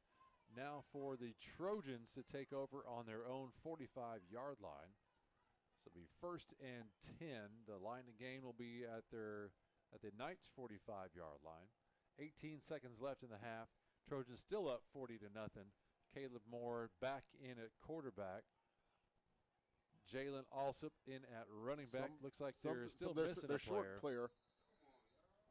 They're short a player, and they couldn't decide who's supposed to go in, so they just took a timeout, looks like. Better to take the timeout and figure it all out before they get the play set. Yeah, you don't want to delay a game. You got good field position right here. You want to keep that going, because that's what happened last series is they start getting penalties, and next thing you know, that snowball just rolled right on down the hill, gaining momentum, and next thing you know, they had 4th and 45 yards to go, so they don't want that again. So for the Knights defense, all that they really need to do, D, is just keep the ball in front of them. So don't let the defense get behind you. Don't let Moore throw it downfield. If they want to run the ball, that's fine. That'll keep the clock going. They just want to get off this field before halftime without doing any further damage before they go into the locker room for halftime. So keep the play in front of you. Yeah, don't let them get past you, and just keep another 6 points off the board. Yeah, that's what the Knights want to do, is just maintain right here. Just see if we can get to the locker room, get some things drawn up in the board. But for the Trojans, you pretty much want to score one more time just so that you can keep this momentum going, because right now you've got to reestablish momentum because you've been falling off the last 2 series. Handoff goes to Alsip. He gets around a couple defenders, gets the first down the right-hand sideline, kind of trucks over a couple defenders. That was gets Rankin brought down inside their own, the Knights' 20-yard line right there. Sets him up for good field position. I don't know if he got out of bounds, but the clock is stopped momentarily for at least for them to be able to set up the chains. Yeah, that was a 25-yard gain right there by Alsip as he broke tackles and was unstoppable. He was able to avoid a couple defenders in the backfield right there. As soon as he was able to do that, saw a lot of green in front of him. So they still have a chance to get a score. And again, like I said, for the Knights, that's okay. It's not the end of the world that they gave up a big play on the ground, because they did use a lot of clock on that, and they're still not really in a great position Ball for given the back to score. Alsip. But Alsip takes another run. I think that's going to bring to the end of the half. So the Knights accomplished what they needed to set out to do, to let that clock get winded down, don't do any further damage. That brings the end of our first half with the Douglas Trojans the Northwest Classen Knights at the Douglas Trojans. Trojans up 40-0 over the Knights. You are listening to the Game of the Week, sponsored by Metro Tech and SSM Health at St. Anthony. You're listening to OKC's CBS Sports Radio 105.3. You're watching us on the All City Sports page on YouTube. We're going to take a break for a few minutes. We'll come back with our scoring recaps and our thoughts on the first half of the game. This is James Knox reporting to you alongside analyst D. Wright. Thanks for tuning in. We'll be back to you in a few messages with our scoring recap and our first half analysis. The thing with car buying nowadays is just how many options there are when it comes to where to actually get a car. Dealerships, websites, auctions, private sellers, and so on. But knowing exactly where to get your car loan makes it all much less stressful. That's where Communication Federal can help. There's a reason we're known for auto loans around here. Lots of car options, lots of places to buy, but only one choice for an auto loan. Communication Federal Credit Union.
All right, welcome back to the action here at Moses Miller Stadium at Douglas High School. This is James Knox, your play-by-play. D. Wright beside me, my analyst. The score at halftime is 40-0 for the Douglas Trojans over the Northwest Classen Knights. Now, D, we're going to give our folks at home and that are watching and listening a little scoring recap. This game is brought to you by, sponsored by Metro Tech and SSM Health at St. Anthony. They are our big-time sponsors, so if you're looking for a great career, Metro Technology Centers has the training for jobs in high demand. You get hands-on training in medical assisting, culinary arts, and more. You can earn certifications and licenses taught by industry experts. Metro Technology Centers, preparing for life. And SSM Health, St. Anthony's Hospital, they are proud sponsors of OKC's CBS Sports Radio 105.3 broadcasts. Sometimes after a hard-fought game, a player, they need those services of a sports medicine specialist, and St. Anthony's Hospital has that team to get you back in the game from injury. All right, D, give me your scoring recap so far. We had some unconventional scores in the first half. What do you got down for our breakdown? All right. Started the game, the Douglas Trojans took 80 yards, opening kickoff, return touchdown for 7. That was by Colin Stewart. Then there was a 1-yard touchdown run by Cam Jackson to make it 13-0.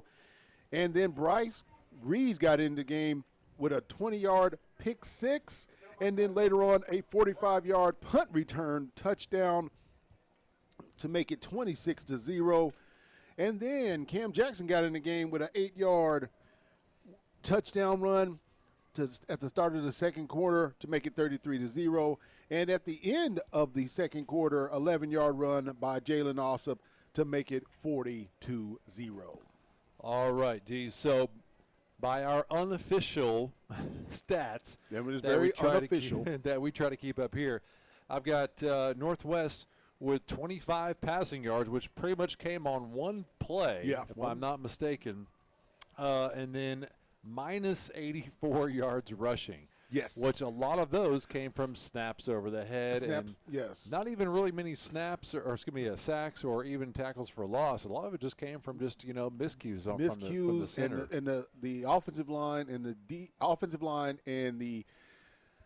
the 7 not working together. The backfield, the quarterback and the receivers, the quarterback and the tailbacks just not on the same page as the offensive line.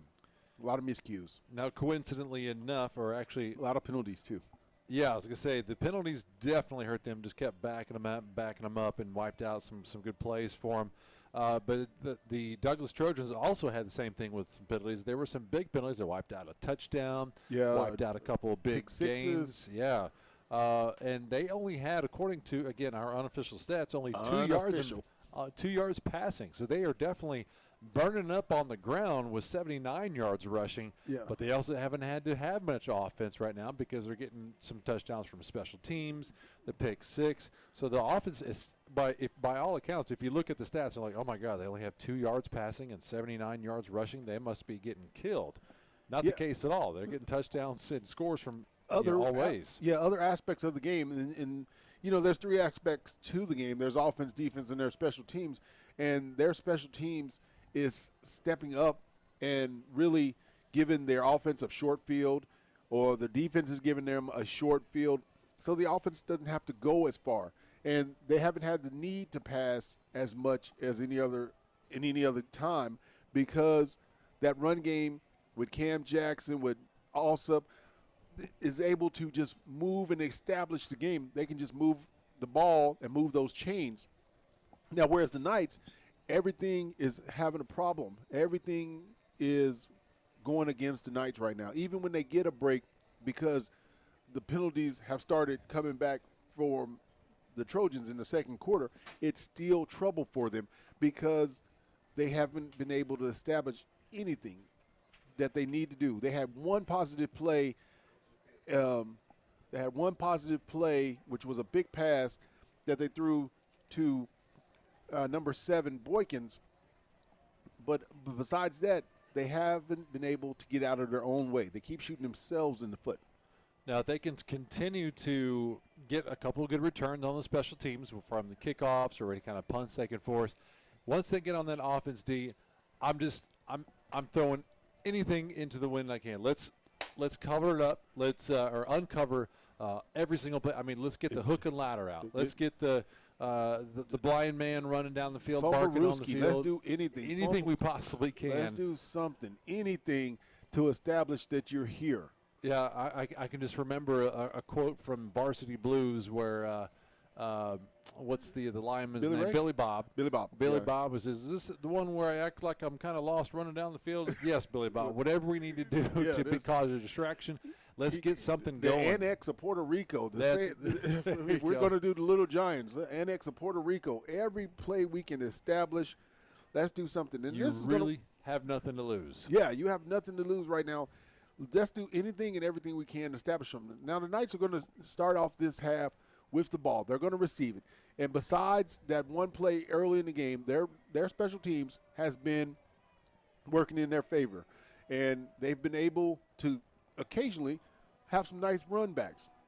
If they can get good blocking up front, find a hole, they can make their way down this field. Uriel Martinez for the Trojans set to kick off. Looks like I've got Rankin and maybe Crawford again and set to receive, or could be Hall. Still hard to see the numbers from here. One of the up men for the Knights is going to be Gino Fuller. Torrey Hobbs in the middle there. Looks like we're waiting for the officials to go ahead and I've say, never let's seen do this. Everybody's in position but the officials, and the officials are not set. There they are. There's the kickoff, and Rankin's getting to the ball, scoops it up right about the 15-yard line, makes one man miss, and gets brought down by a host of Trojans right around the 26-yard line. So it was a positive return, which is good. He returned it for about 10 yards. Still not where we were looking for, maybe something bigger so they can get that good field position. Yeah. Because that seems to be about the best way that they move the ball down the field. Looked like the Trojans made a little adjustment, and they were able to kick it to the outside where their inside game was a little bit weaker, and they have a stronger showing on the outside, so they kicked it to the outside, making it harder for the Knights to return the ball. So that'll bring up 1st and 10 on the 25-yard line for the Knights. DJ Hall set to take the snap. Got a back on his left. He's got two receivers to his left, one on the right. Man of motion, that's going to be Rankin. Snap goes to Hall. He immediately comes right. He's looking downfield, waves Boykins down the field, overthrows him by about 5 yards. He was trying to get Boykins to maybe go ahead and get further down the field. There is a flag on the field. And looks like we're going to have holding on the offense. Yet again, the first play of a series for the Knights, they immediately go backwards with a penalty. That is just the absolute worst thing they can do when they're not able to get much momentum going forward. They're getting pushed backward just because of their own mistakes. Yeah, but I can't be mad at the offensive line right there for holding, because they were trying to protect their quarterback, and up until then they hadn't done really much of nothing to protect their quarterback. So I'm not mad at them for holding right there. At least you didn't let him get creamed in the sense of the word. Good looking out for their quarterback. And maybe sometimes they might be able to get away with it if the refs aren't paying attention. So, yeah, sometimes maybe. I got you. They don't have too much to lose. All right, looks like Hall's going to be sandwiched in between two of his backs, two receivers left, one on the right. The Knights are now going from our left to our right, so we're going from the north end zone to the south end zone. Hall takes a step around the sideline, or on the side of his line there, gets back a little bit past the original line of scrimmage to about the 26 or 27-yard line. So a great gain by Hall right there.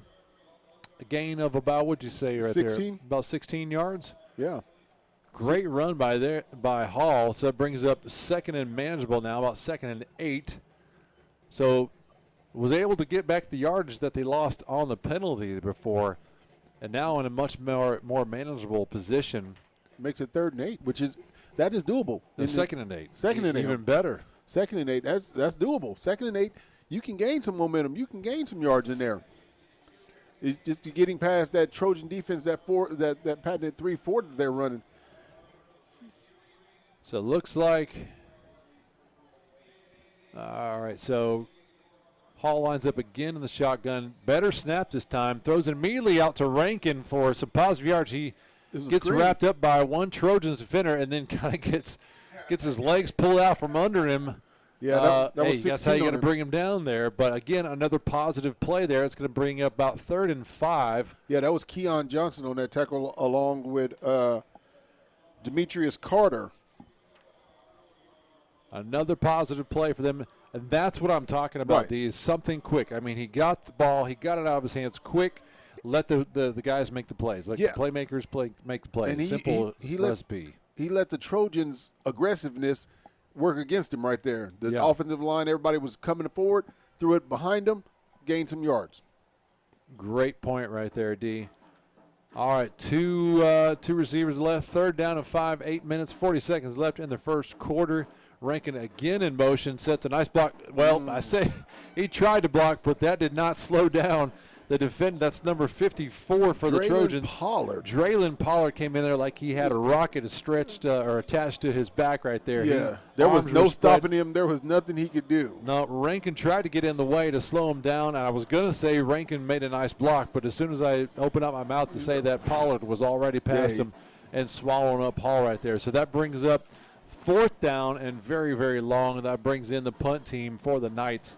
DeLeon back to punt once again. And it looks like Colin Stewart for the Trojans set to receive. He's sitting around the 50-yard line, still backing up. Low snap. DeLeon gets the punt off, and Stewart catches it right at the 50, avoids the first couple defenders, but taken down. That was number 4. Rankin stays with the play and brings him down from behind. Yeah, that was a nice kick by DeLeon. It was high in the middle of the field. The Knights were able to get underneath it to not let the Trojans get too far on a big return. That'll bring up 1st and 10 for the Trojans. We do have a running clock, by the way, for all of our watchers and listeners out there. So right now with a score of more than 40 points, the referees will let that clock run until the score gets within 40 points of each other. So the clock will continue to run. We're already down to just over 7 minutes left in this quarter. So the time will go very, very quickly. Ball's on the 44-yard line for the Trojans. Caleb Moore back in at quarterback. We did see Alsip take a number of snaps in the first half, but now Moore is back at quarterback. Play action to Jackson, throws it out to Tobias Brady. He makes a nice cut at the left-hand side, gets down the sideline, wrapped up by Hobbs for the Knights, gets all the way down to just inside the 25-yard line. Check that. The referees may have marked him out before that, right about the 30-yard line. Yeah, he happened to step out right before the toe got stepped out of him before he gained it. Sometimes it's the toe that always gets you. So that was a nice 15-yard gain. A great pass, a quick, simple throw. Let the playmakers make the plays. I like that for the Trojans. So now they've got, that was by Tobias Brady. Also in for the Trojans, Ethan Bikes. Number 17, line up in the slot, so they're getting some of these younger guys into play right now. Ethan Bikes is actually a senior, but hadn't seen much of the field yet. Jackson gets the ball up the middle, stiff arms, hops, gets another positive yardage, going to get a 1st down on the play. I see the chains moving. Again, another rushing play for the Trojans. Yeah, that was a 12-yard rush by Cam Jackson there, and he was able to get behind those big mollies and wiggle his way through. So the previous play was a pass, so that was one of their few passes of the game, D, where they've, like I said, in the first half, we only counted 2 yards passing. They've already got, what, how much? 15 yards. 7 times more than that on one play already. Yeah. All right, now back into the backfield for the Trojans is Alsop. Jalen Alsop, a senior. A play action, and Moore keeps it, gets taken down in the backfield by one of the Knights players. Was that DJ Hall? No, yeah, that was. That was DJ Hall. Nice play by Hall to get to the backfield and bring Alsop down. Alsop is quite a load. He's right at 6'1", 215 according to the roster. So that's a good size for a even a college-sized running back at 6'1", 215. I said before the game, I said to you, I said, he's a beast. He's a good-sized guy. Yeah, he is. And he even has got talent enough to play quarterback. Moore keeps the there's a flag. Snap once again, gets caught down in the backfield. Number 18 for the Knights. I don't have 18 on the roster. I wish I had an 18 so I could give the young man the proper call out there. I think that's Diego Jimenez. I think they moved his number, changed his number from 17 to 18. Okay, we'll run with that. We'll say Diego Jimenez. But there is a flag on the play, and it goes against the Trojans. All right, so the Knights get a little break there. They also did make a nice play nice tackle on the last play to keep them from getting too many yards. And now with a penalty, this is right. They're getting the Trojans set right where they want, out of field goal range. A second and very long, probably over 20 yards right now. Ball goes to Alsop up the middle. He's shedding tacklers. Gets back to around the original line of scrimmage, so that'll bring up third and around 10. Yeah, 3rd and 10. They're staying on the ground, D. It seems to still be working. Haven't really needed to pass downfield right now. Clock still running. We're at just over 4 minutes left in the quarter. Also in for the Trojans, as a wideout, it's going to be Jaden Frazier. He'll be lining up on the right-hand side with Tobias Brady, as is Ethan Bikes right now. So trips to the right. Colin Stewart's the lone man on the left-hand side. Alsop in the backfield with Moore. Handoff goes to Alsop. Gets tackled in the backfield by number 75. Jamail Weber gets nice penetration in the backfield and wrapped up Alsop real nice right there. Yeah, Weber was broke free. He came from his defensive tackle position, was able to move through the line. Shedding, he went against Diego Johnson and was able to come out on top, slowing Alsop down for only a 2-yard gain. The Knights are putting up a good fight in this series right now. They're not really giving the Trojans too much room right here to move and not giving any big plays. So that will bring up 4th down for the Trojans and brings in the field goal team. This will be a long field goal right now. Looks like we've got David Guran to make the kick.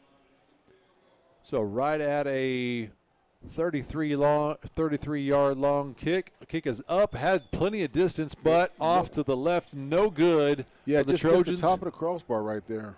And the Knights are able to get out of the series without any big plays. No points on the board. The clock does stop just shy of 3 minutes, so 2 minutes, 57 seconds left after that kick. I'm going to have to agree with you. That is their best defensive effort that we've watched in 2 weeks. They made a couple plays in the backfield and made some penetration right there, wrapped up the defender, did not let any big plays happen behind them, took advantage of the penalties. A great series for the Knights defense right there to really make sure that nothing else happens. No more scores on the scoreboard right there. Very true, very true. And now hopefully they can build on that and get their offense something to work with, some momentum to gain forward and go forward. So maybe something that Coach Riggs said at halftime is lit a fire underneath the Knights so far, for their defense at least so far. Now let's see if the offense has any mojo about them right now. So they're going to take the ball right around the 20-yard line. It doesn't look like they have enough players, but I may be miscounting. No, they're down 1. Yep. I think they're going to take a timeout because they heard you. They must have known they're missing a player. Yeah, I tend to be loud. All right, so that's a timeout taken for the Knights. We're going to take out a timeout as well. We'll be right back with our Game of the Week right here on the All City Sports page from OKC CBS Sports Radio 105.3. The thing with car buying nowadays is just how many options there are when it comes to where to actually get a car. Dealerships, websites, auctions, private sellers, and so on. But knowing exactly where to get your car loan makes it all much less stressful. That's where Communication Federal can help. There's a reason we're known for auto loans around here. Lots of car options and lots of places to buy, but only one choice for an auto loan. Communication Federal Credit Union. We'll take the time to thank all of you guys for tuning in and watching us on YouTube right now for our All City Sports page. We'll also give some shout-outs to our sponsors. We have Metro Technology Centers, Tinker Federal Federal Credit Union, Dick's Sporting Goods Stores, the Black Chronicle newspaper, the Chuck Davis State Farm, Heart and Soul 92.1 and 1140, First Security Bank, OKC CBS Sports Radio 105.3, Super Prep, and Power 103.5. Well, back to the action. The Douglas Trojans are now on defense. The Knights of Northwest Classen are going from the north end zone to the south end zone, are left to right now. Still no wind out there. Everything's died down, so it shouldn't be affecting the throws too much right now. Little motion on offense. Something bad happened there. Everybody was moving. It could be a little bit of everybody, but the referee says that the Knights were the first to move. Another 5-yard penalty on first down. Yeah, that was not good for the Knights. When your linemen start inching up slowly, one by one, moving, and then the ball gets sounded up. Then the ball gets sounded up. And then the ball gets announced. Sorry, we're getting the fans are coming in telling us stuff. The fans are trying to pass measure along. But that's not for us. Yeah. All right, snap. And the immediate handoff and another huge loss in the backfield for the Knights. They try to get the running game going, but no going. They try to get to Rankin, let him kind of get the ball in his hands, see what he can do with it, but he can't really do too much when you got 3 defenders on you as soon as you get the ball in your hands. Yeah, and that's not good. But what's killing me is the Knights. I've lost track of how many times on first down on a new possession, on a new series, before they even get the ball snapped, they have a big penalty. So before they can even snap the ball, they're already getting much further back. Yeah, some negative yards. They need to come out from a fresh set on a new series with a good mindset and be disciplined. D. Yeah, and I'm not sure if that falls on the coaching side or the player mentality side. I'm not sure what's going on. Another high snap to Hall. He's going to rush out to the right. He's looking left, throws across the field, finds Hobbs there, but it's picked off by Elijah Jackson into the end zone for another pick six. Elijah Jackson saw that coming away. DJ Hall tried to throw across the field, which most of us know is a big, big no-no to throw across your body, across the other side of the field. The ball hung way too long. Elijah Jackson saw that all the way, comes underneath it, picks it off, and only had about 5 yards to run before he got into the end zone for another Trojans touchdown, bringing the score to 46-0 for the Douglas Trojans. Yeah, there's nothing you can say on that. I understand the play. It was a throwback. It got everybody to one side and then throw it back to the receiver who was open. But the quarterback didn't set his feet. He should have been a bullet pass. He lobbed it, got a lot of air under it. The receiver didn't try to come get it. So there was a lot of mistakes, miscues on there. And I understand what they were trying to do. They were opening up the bag and trying to see if they could get something established. But that was kind of funny. The ball almost hit the referee on that kick. That's not something you see every day. Garan was looking at his holder, and they had a discussion of some sort. Somebody might have done something. It was a high snap, and then from the high snap, the holder got it down as quick as he could, and Garan tried to kick it, but he kicked it high, and it just went over the line and almost into the line judge right over his shoulder.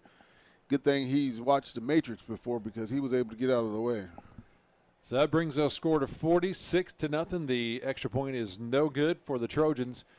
Time left at the quarter is going to be 1:48. I was excited for the Knights for a little bit there with the defensive stand that they had. I thought the offense might have been able to come out, get something going, but again, another penalty on a first down.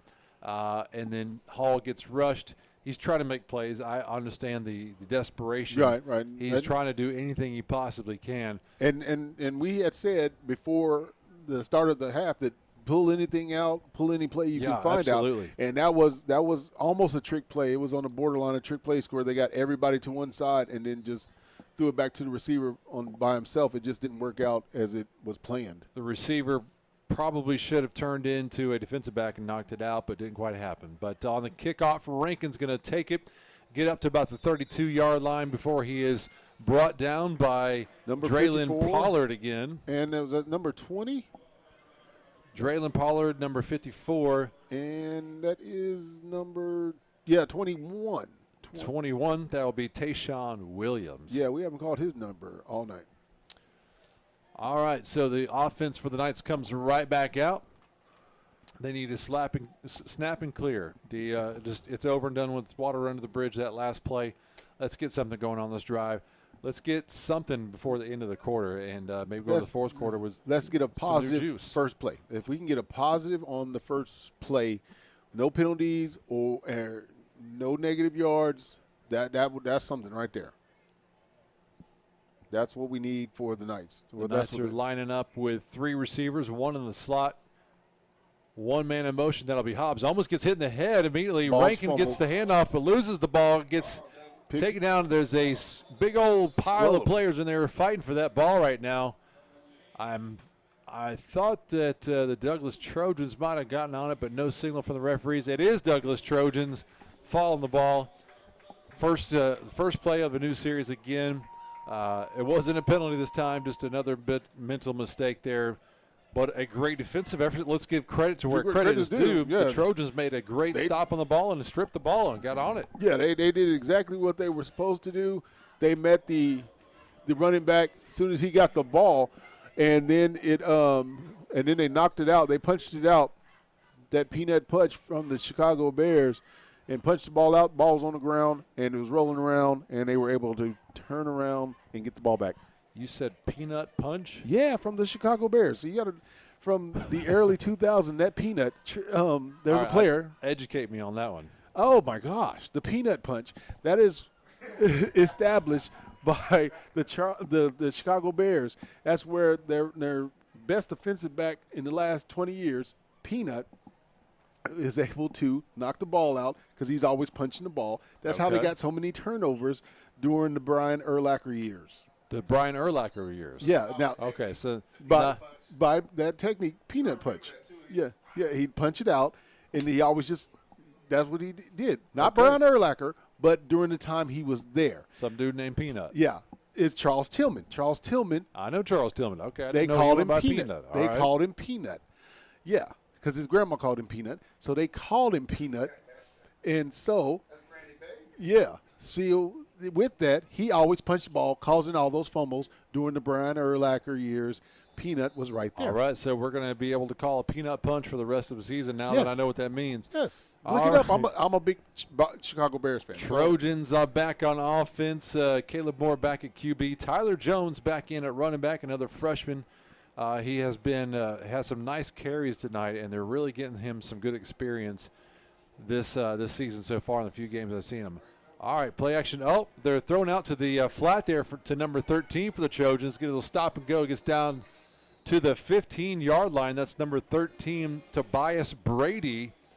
He's gotten a few catches tonight, so they're bringing him along. He hadn't got much action the previous game that we saw him, but getting some good action tonight. And why not? They're up 46-0, but their clock is winding down for the end of the third quarter. I don't know that we'll get another playoff in the third quarter here. That was a very strange. They set up the wide receiver screen, but it looked like he was going to pass it for a second. Yeah, that's what I saw. It looked like it was going to be a double pass. Yeah, but it turned out to be the wide receiver screen, and then two of the receivers both had their hands up, and one of them was like, "Hey, I should be blocking," and even with that, he started blocking. Got positive yards. Still got positive yards.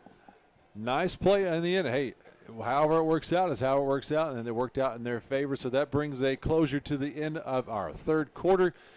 That now score is now at 46 for the Douglas Trojans here at their home stadium in front of their home fans and band that you can hear in the background.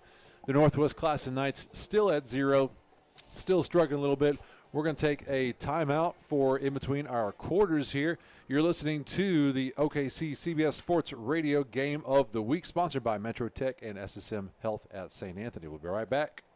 The thing with car buying nowadays is just how many options there are when it comes to where to actually get a car. Dealerships, websites, auctions, private sellers, and so on. But knowing exactly where to get your car loan makes it all much less stressful. That's where Communication Federal can help. There's a reason we're known for auto loans around here. Lots of car options, lots of places to buy, but only one choice for an auto loan. Communication Federal Credit Union.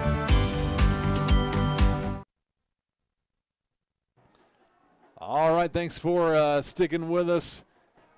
We are still here at Douglas High School with the Douglas Trojans leading the Northwest Classen Knights 46-0. I'm your play-by-play, James Knox. Got with me D. Wright, being my analyst right now. All right, D, analyze something for me. What can the Knights do? Where are we at that Coach Riggs hasn't done yet that we can? I mean, you played football back in the day. You were in high school, right? I mean, what are you feeling right now as a player? Yeah, I've been watching football for the last 46 years. I've been alive 47, so I've been watching it for 46 years now. And right now, they got to stop the Trojans and don't let them score right here. If they can stop them, don't let them score. They can do something. Moore throws out a little screen to Colin Stewart. Gets pushed out of bounds just shy of the first down. Got about a yard to go, but still another quick throw. Let the playmakers make the plays. That's what I'm wanting the Northwest Classen Knights to do. Just get something quick to a player and let them turn it up and maybe see if they can get some yards around there. Yeah, and for the Trojans, they are putting people in different positions right now. Remember we said at the top of the game that they have a lot of freshmen and sophomores, so they're putting people in different positions, see where they can use them later on, get them some game experience. Tayshawn Williams at running back for the Trojans. They fake to him. They get the ball out. Nice tackle by one of the nice defenders right there to allow no extra yardage in there. That's Hobbs. Yeah. Torrey Hobbs made a great break on the play and brought him down. Yeah. The loss on the play. That was a little slow developing for the Trojans, and that's why it was stopped so early and a loss of there because it took a long time to develop. We want those quick passes. You want those things to get out quickly so that you can move the ball. Loss of 5 on the play for the Trojans. Also in is Bryce Reyes in the slot on the right-hand side, and to the right of him is Jaden Frazier. We got a hurt player on the field, so we got an official timeout. The Knights are going to get their trainers out there. Yeah, let's hope he's all right. That gives us a chance to tell us who our sponsors. Who are our sponsors again? Absolutely. We definitely want to give thanks to our title sponsors of the game, Metro Tech and SSM Health at St. Anthony. If you're looking for a great career, Metro Technology Centers has the training for jobs in high demand. Metro Tech has hands-on training in medical assisting, culinary arts, and more. You can earn certifications and licenses taught by industry experts. Metro Technology Centers is preparing you for life.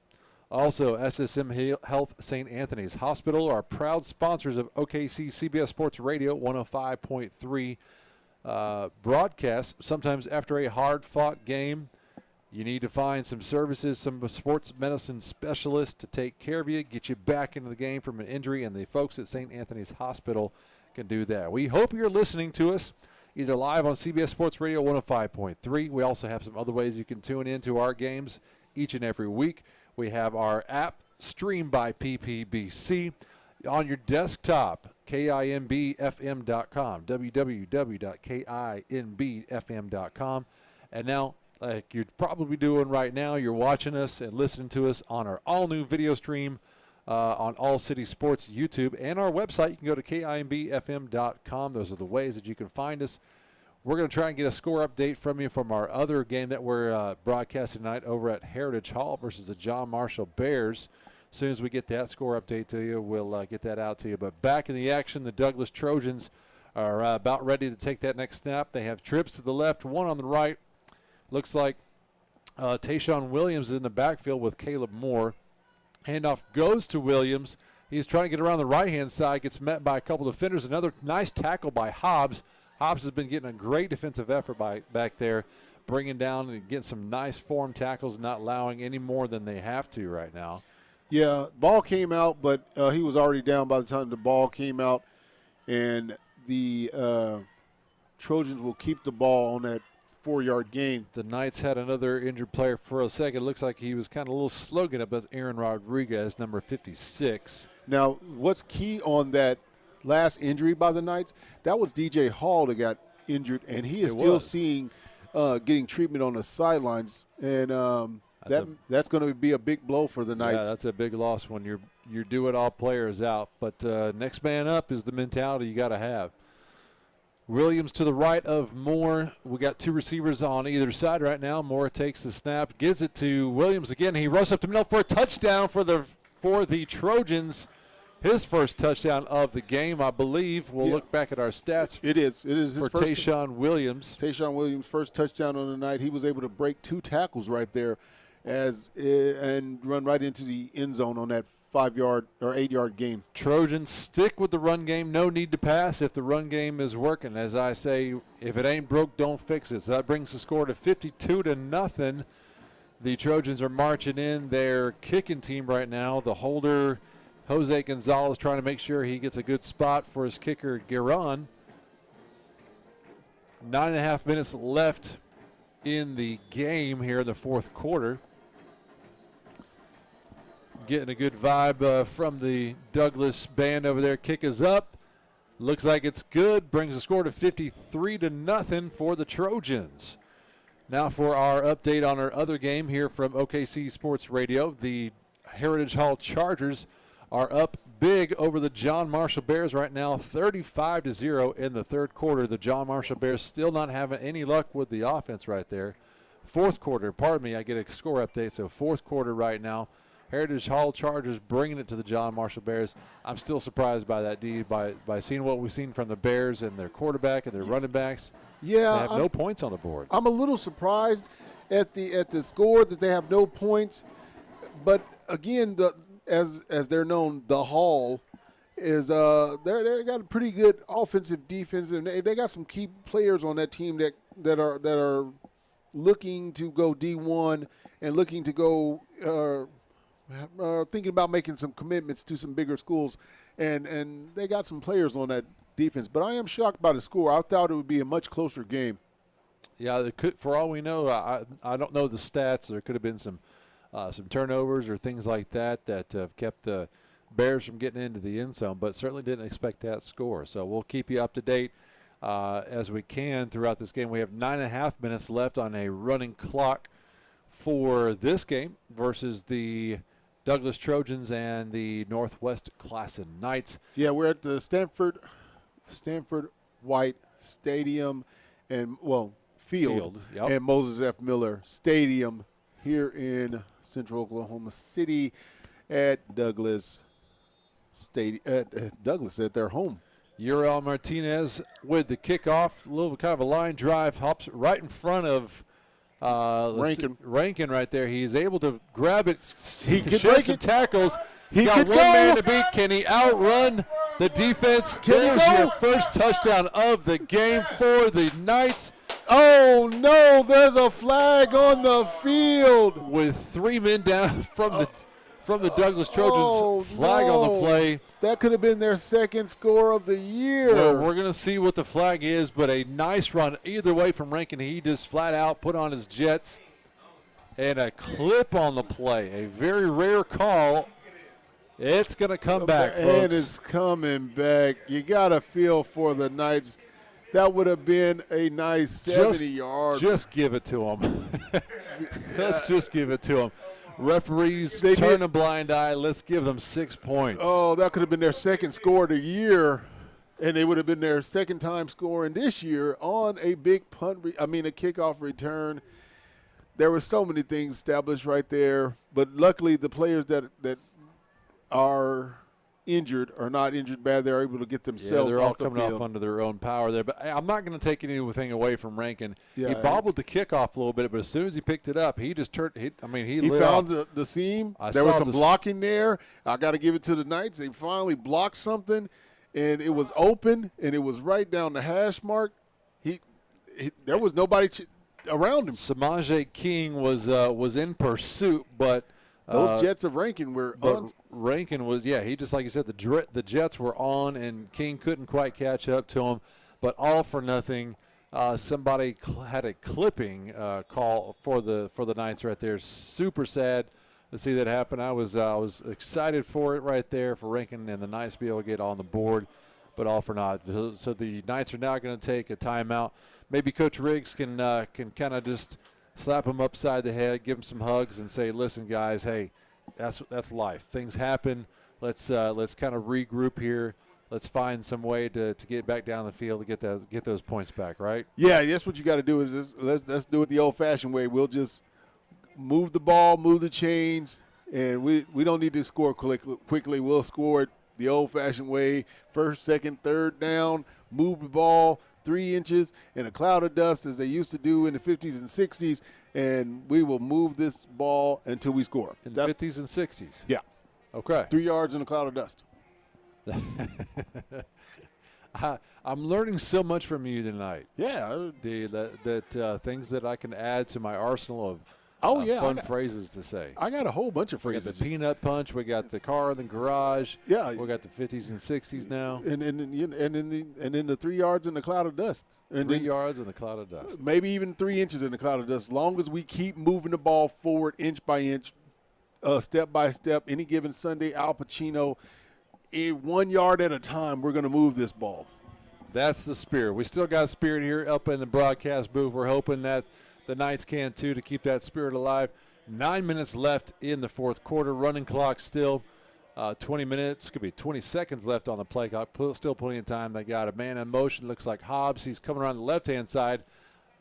Hall is looking his way. He's got a man open. Number 19 right there makes the catch. That's Benny Butler for the Knights. No, excuse me. That's the Trojans player, Andre Jones. Sorry, I was looking at the wrong roster right there. Andre Jones makes the catch, gets a positive yard on the play. About a 6-yard throw right there. What's our passing yards up to now, D? They're up to -5 because of all the other losses. But that is their first time. There is positive in there. That is the first play since the first quarter that they've got a positive yard on the first down. And it was a simple play. Yes. Hall rolls out to the left. There was a man just a few yards ahead of him. They got it to him. He turns around. He falls forward for a couple yards. I would love to see some more of that. Yeah, that's the first time since the first quarter that they've had a positive play on the first play of the game. Second and 4. First play of the series. Hall looks right. Another quick throw. Gets it to Crawford. He's shedding some defenders. Nobody really there to block for him, but he still shed some defenders and gets themselves a first down. Yes, a first down. That's their second first down of the game. Fantastic. That's what I want to see from the Knights and what I've been trying to get to all game long. Quick throw to the playmakers. Let him get there.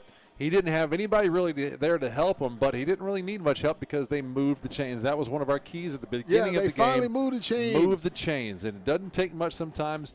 A couple 3-4 yards at a time, they can make that happen. Yeah, and now they're moving around and moving the ball. Ball's on the 26-yard line for the Knights. They got 2 receivers on left. Man on motion will again be Andre Jones. Hall takes a step, has some time, finds a man over the middle. No, it's picked off by Hector that's Jamarian Franklin, and gets pushed out bounds at the 1, or did the referee going to give him? There's a flag. There's a flag on the field. Number of flags on the play. Yeah, there's a number of flags. Jamarian Franklin for the Trojans steps in front of it. A great break on the play. He did. The nice player was open. Hall made a nice throw, but a better defensive effort there from Franklin. Let's see what the referees call right there, because he got down close to the touchdown, if not the 1 yard line there. Franklin being 5'11" and long and lanky, he was able, because the Knights player was wide open, but with his length and his size, he was able to stretch out, use those arms to get in front of the defender or the offensive player, catch that ball and establish a run back. Used his breaking speed to get in front of it. A great play. I'm still not sure what the flag is on the play. Here we go. We have holding. Nope. Pass interference. Okay. All right. That was that okay? So it was pass interference. Pass interference against the Trojans. So that the interception gets wiped out. Oh, you got to feel for the Trojans there, because that was a nice play by Franklin to get the interception. So that wipes out the interception. Sorry, folks, we're trying to figure it all out as things unfold before us right there. And so the interception is wiped out. But they do get to keep the ball. The Trojans will keep the ball. No touchdown. And it's going to be Trojan ball at the 43-yard line. Okay, I'm sorry, the 39-yard line. I saw the wrong hand signal from the referees. So, listeners, that's my apologies right there. I will apologize. I think that was a holding call, maybe after the interception. Yeah. Brings the ball back to the Knights' 38-yard line. So, wipes out the long return and possible touchdown. I don't know if the referee even called it, confirmed it a touchdown or not. Either way, they get to keep the ball. That brings up 1st and 10 on the Knights' 38-yard line. So now we got it all straightened out. 6.5 minutes left on a rolling clock. Caleb Moore in the backfield. Tyler Jones, number 3 for the Trojans, set with him. Jones gets the handoff, finds a lane on the outside, right-hand side, gets a couple of blocks, gets down to almost the 25-yard line before he's brought out of bounds. Andre Jones on the tackle. 13-yard rush right there. What's the rushing yards up to for the Trojans in this half, T? It is up to, let me see here, they have 30 yards of rushing. Seems like more than that. Yeah, but, they had some negative ways going back and forth, but they're 30 yards of rushing right now. A few little hiccups here and there. But they do have 33 yards of passing. So those short even passes. Passing attack on this one. Yeah. They have some receivers set out on the left. Looks like they only got one defender in front of them right now. I think the Knights may be a little confused on defense right now. And we get a timeout called by the Knights. Maybe that's they heard me saying they may be confused as they call that timeout. We'll take a break as well for just a moment. We have but just over 5 minutes remaining in the game between the Northwest Knights and the Douglas Trojans. Thanks for tuning in. We'll be back right after this message. The thing with car buying nowadays is just how many options there are when it comes to where to actually get a car. Dealerships, websites, auctions, private sellers, and so on. But knowing exactly where to get your car loan makes it all much less stressful. That's where Communication Federal can help. There's a reason we're known for auto loans around here. Lots of car options, lots of places to buy, but only one choice for an auto loan. Communication Federal Credit Union.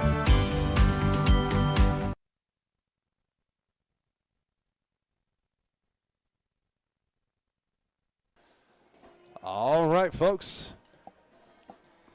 We appreciate y'all tuning in to our game of the week here on our All City Sports page for CBS Sports Radio here in Oklahoma City. Just over 5 minutes left remaining here at Mosef Miller Stadium here at Douglas High School. The Northwest Classen Knights trying to get this ball back. Maybe they get one score before the end of the game, but I'm pretty sure the outcome of this game is foretold that the Trojans are going to go 2-1 on the season, D. Yes, it looks like it so far, unless the Knights can score 54 points in 5 minutes. Moore takes the handoff, gets it to Tyler Jones, gets into a big old pile of players right up the middle. Still a positive run on the play right there. He got probably a good gain of 4 or 5 yards. Yeah, Diego Menez was able to bring him down along with a group of Knights. Positive yards for the Trojans. Some of the linemen in for the Trojans right now. We have Michael Reyes, number 90, number 60, Davian Nash. Brandon Stafford's all in the game now, so we're getting some younger guys in as well.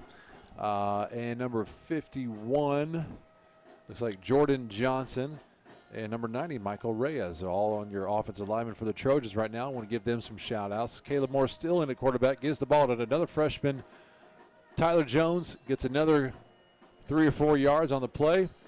Now we got some jawing going on between some of the players right there. Number 55 for the Knights. And number 51 for the Sean Trojans. Ganote. And you know what? Tensions are running high. You're down a good amount of points. You're frustrated. You still got the tensions rising. You're still giving all out your effort, and sometimes it doesn't take much to really kind of set your temper off. Yeah, and sometimes it's just you're mad at the world, and you're trying to establish that you're a player. I totally understand it, but it's uncalled for. Right. And it's not something that you want or need as a player, because all it did was get the ball inside it made it 1st and goal. First and goal for the Trojans on the 9-yard line. So they'll have at least 4 downs to go at this. Cam Jackson gets the handoff, gets out to the left-hand side, sees some real estate there, gets into the end zone for another Trojans touchdown, brings the score 59-0 for the Trojans. He just made really something out of nothing. He was going up the middle, but it was stuffed. He bounces the outside, sees some real estate there. Yeah, and it was a nice run by him. And the player that Sean Gano was being defensive end to play before, who had got taken out because of the jawing, he wasn't there to set up that end, and you hurt your team later on. But it is what it is. That's another touchdown for Cam Jackson. That's his second of the night. He's had a couple now.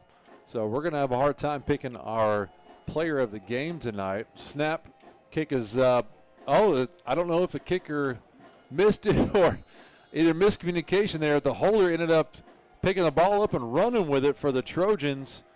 That was Jose Gonzalez there. I don't know if it was miscommunication or maybe he just took too long to develop. They are, coached to if it's going to be a bad snap or something to pick it up. Yell fire and say, hey, if it's going wrong, let's try to fix it. Do something.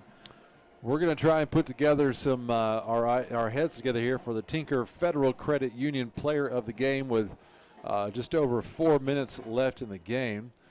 We'll get our heads together and tell you who that player will be. It's going to be tough because the Trojans have basically. There's a lot of people. Yeah, they've done a lot of things. We've had some defensive players get some touchdowns on pick sixes. We've had kickoff returns, a lot of offensive touchdowns. Not a whole lot of passing from Moore, so it's going to be probably somebody on the one of our running backs or maybe somebody who's had. We don't know. Some other returns. So we'll. But you know what? I need to give out a little shout out to Kent Lovelace for the Northwest Classen Knights. No matter what, he is always the first one out here ready to go on the kick return. That is Kent Lovelace. He is always ready.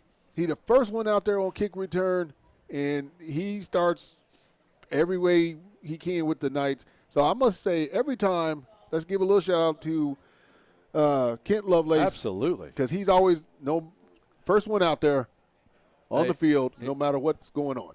He may not have many opportunities, so he's going to make sure that he's going all out when he does get those opportunities. So you got to love, some players, but they got the passion and they still are wanting to try and press their coaches in any way they can because set themselves up for later in the season or next year when they're trying to get some playing time. Rankin with the kickoff pickup gets brought down about the 30, just past the 30-yard line. Well, his players are still pushing him along. Hey, keep fighting. You keep going to the whistle. Yard they can. You keep going to the whistle. So that'll bring up 1st and 10. We have 3 minutes, 45 seconds left in the game for the Knights to be able to do something. Now, that's plenty of time to get, let's see, we got about 60 yards, 65 yards to go for a touchdown or even a field goal attempt here. They've had had some nice plays in their last series. And they put some things together. We got our first down of the game since the first quarter. We had some positive yards and some catching. They were moving the ball. They were on both sides. They were quick. The offensive line was starting to block, starting to click. Let's see what happens. Now, one of my keys to the game before the game started was to find something that works and then stick with it. And I think that's going to be, if I can will something to the Knights here, is to listen to James Knox up here in the broadcast booth. Yeah. You had some luck with a couple short throws. Let the playmakers do something with it. Let's keep on trying. If it worked once, let's try it again. Yeah, keep that momentum going, keep things flowing, keep things moving, because that, like we said earlier in the game, inch by inch, step by step, 1 yard at a time, one step at a time, maybe you can get something established so that you can get 1 first down, and then it turns into 2 first downs, and before you know it, you've scored. Let's give a shout-out to our sponsors for us right now. We've got Dick's Sporting Goods, Tinker Federal Credit Union, the Black Chronicle newspaper, Chuck Davis of State Farm, and First Security Bank. We appreciate and are so thankful for all of our sponsors for these games. We couldn't do this without you. And if you guys are tuning in and you want a good place to go go check out those folks. These are folks that are trying to make a difference in the community, so go check out all of our sponsors there. All right, so Hall takes the snap again, rolls out left, gives a little play action fake. Another fumble right there, picked up by the Trojans. Number 22? No, that's 32. That's DeAndre Mitchell.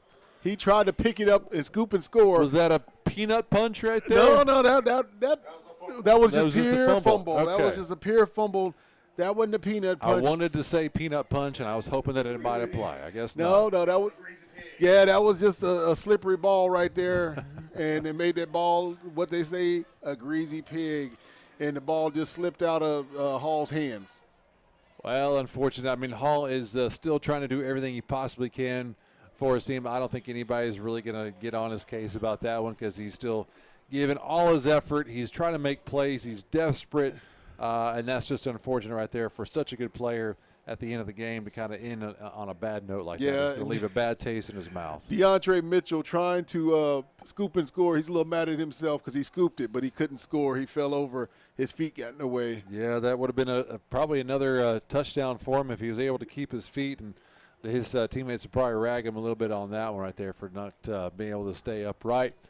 But the Trojans take over on the 29-yard line.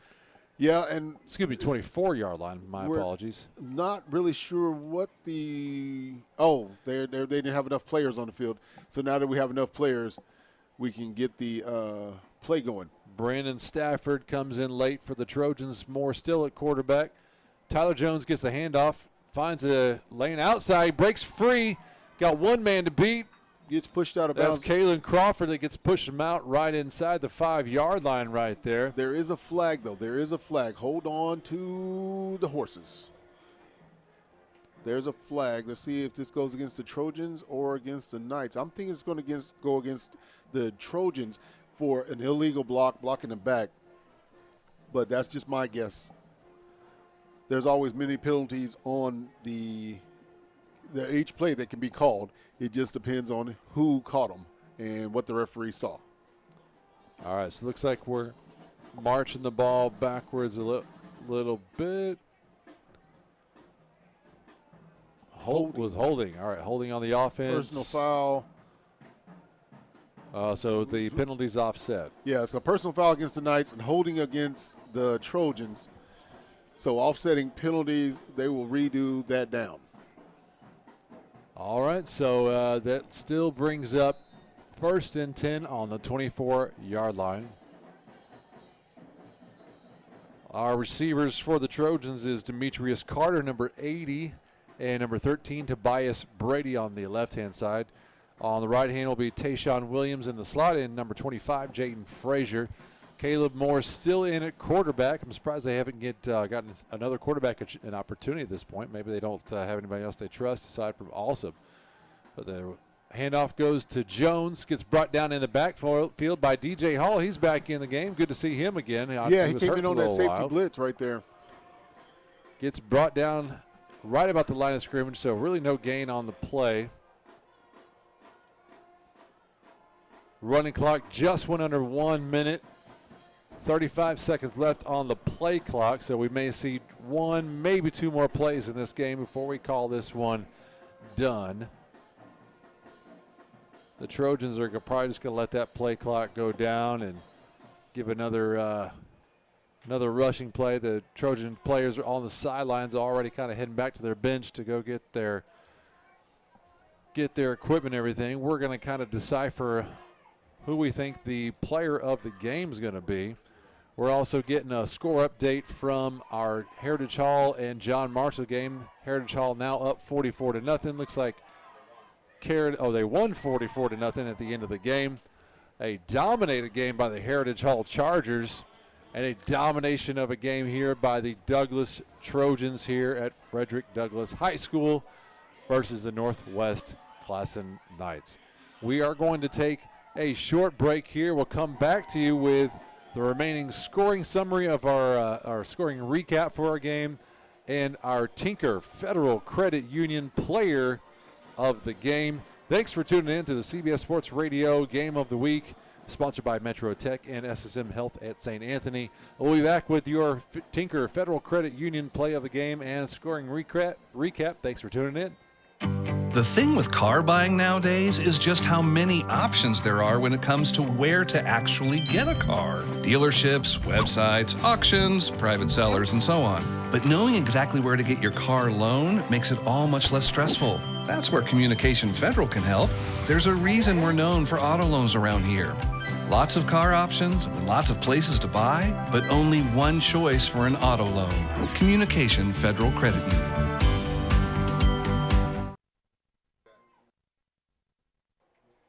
All right, folks, so before we end our night, we are so appreciative for everybody that's tuned in tonight and anybody else that tunes in the future to this recording. One last shout out to all of our sponsors: Dick's Sporting Goods, Tinker Federal Credit Union, the Black Chronicle newspaper, Chuck Davis of State Farm, First Security Bank. Also, we have Heart and Soul 92.1 and 1140, First Security Bank, who is our pregame sponsor, OKC CBS Sports Radio 105.3, Super Prep, and Power 103.5. D, I'm going to hand this over to you. You have kind of gone through your notes and found yourself a Tinker Federal Credit Union player of the game. If you do need a car or truck loans for a new or used vehicle, or if you need to refinance, your friends at Tinker Federal Credit Union are here to help. Apply online or stop at any one of our community branches to get yourselves in a better situation there. So now you've got some notes here. Tell me, D, who have you got there? Yeah, it was a hard because there was a lot of people on the Trojan side of the ball that could be player of the game. You had Colin Stewart opening the game with his big kickoff return. You got Cam Jackson, who's got the first run touchdown for the Trojans. Then he started the second quarter with a big touchdown. And then he ended the game with another touchdown. So it could be Cam Jackson. You got Jalen Awesome, who was playing quarterback, but he also scored. You got Elijah Jackson. But then again, you got Bryce Reeves, who had a pick six as well as a big punt return. So there's a lot of people, Tayshawn Williams. There's so many players. But I'm going to go with Cam Jackson with 3 touchdowns for the night. He started the game off with a big run in the first quarter, and then he had a touchdown at the start of the second quarter, and then he ended the game with another touchdown. And then throughout the game, not only that, throughout the game, he rushed for the Trojans and kept things settled and kept things level for the Trojans all over the field. So we're going to go with Cam Jackson, the little running back that was breaking tackles and pushing people around and would refuse to go down. Congratulations to sophomore Cam Jackson for being the Tinker Federal Credit Union player of the game. On behalf of myself, James Knox, and D. Wright here on CBS Sports Radio, we appreciate you tuning in. Tune in next week. The Northwest Classen Knights are going to be taking on Del City. The Douglas Trojans are going to be playing against Mount St. Mary next week. Those are the next 2 games for these 2 teams. Thank you so much for tuning in to our Friday night game here on OKC CBS Sports Radio here in Oklahoma City. Tune in next week. We'll see you then. Thanks a lot. Have a safe weekend. See you next time. Good night.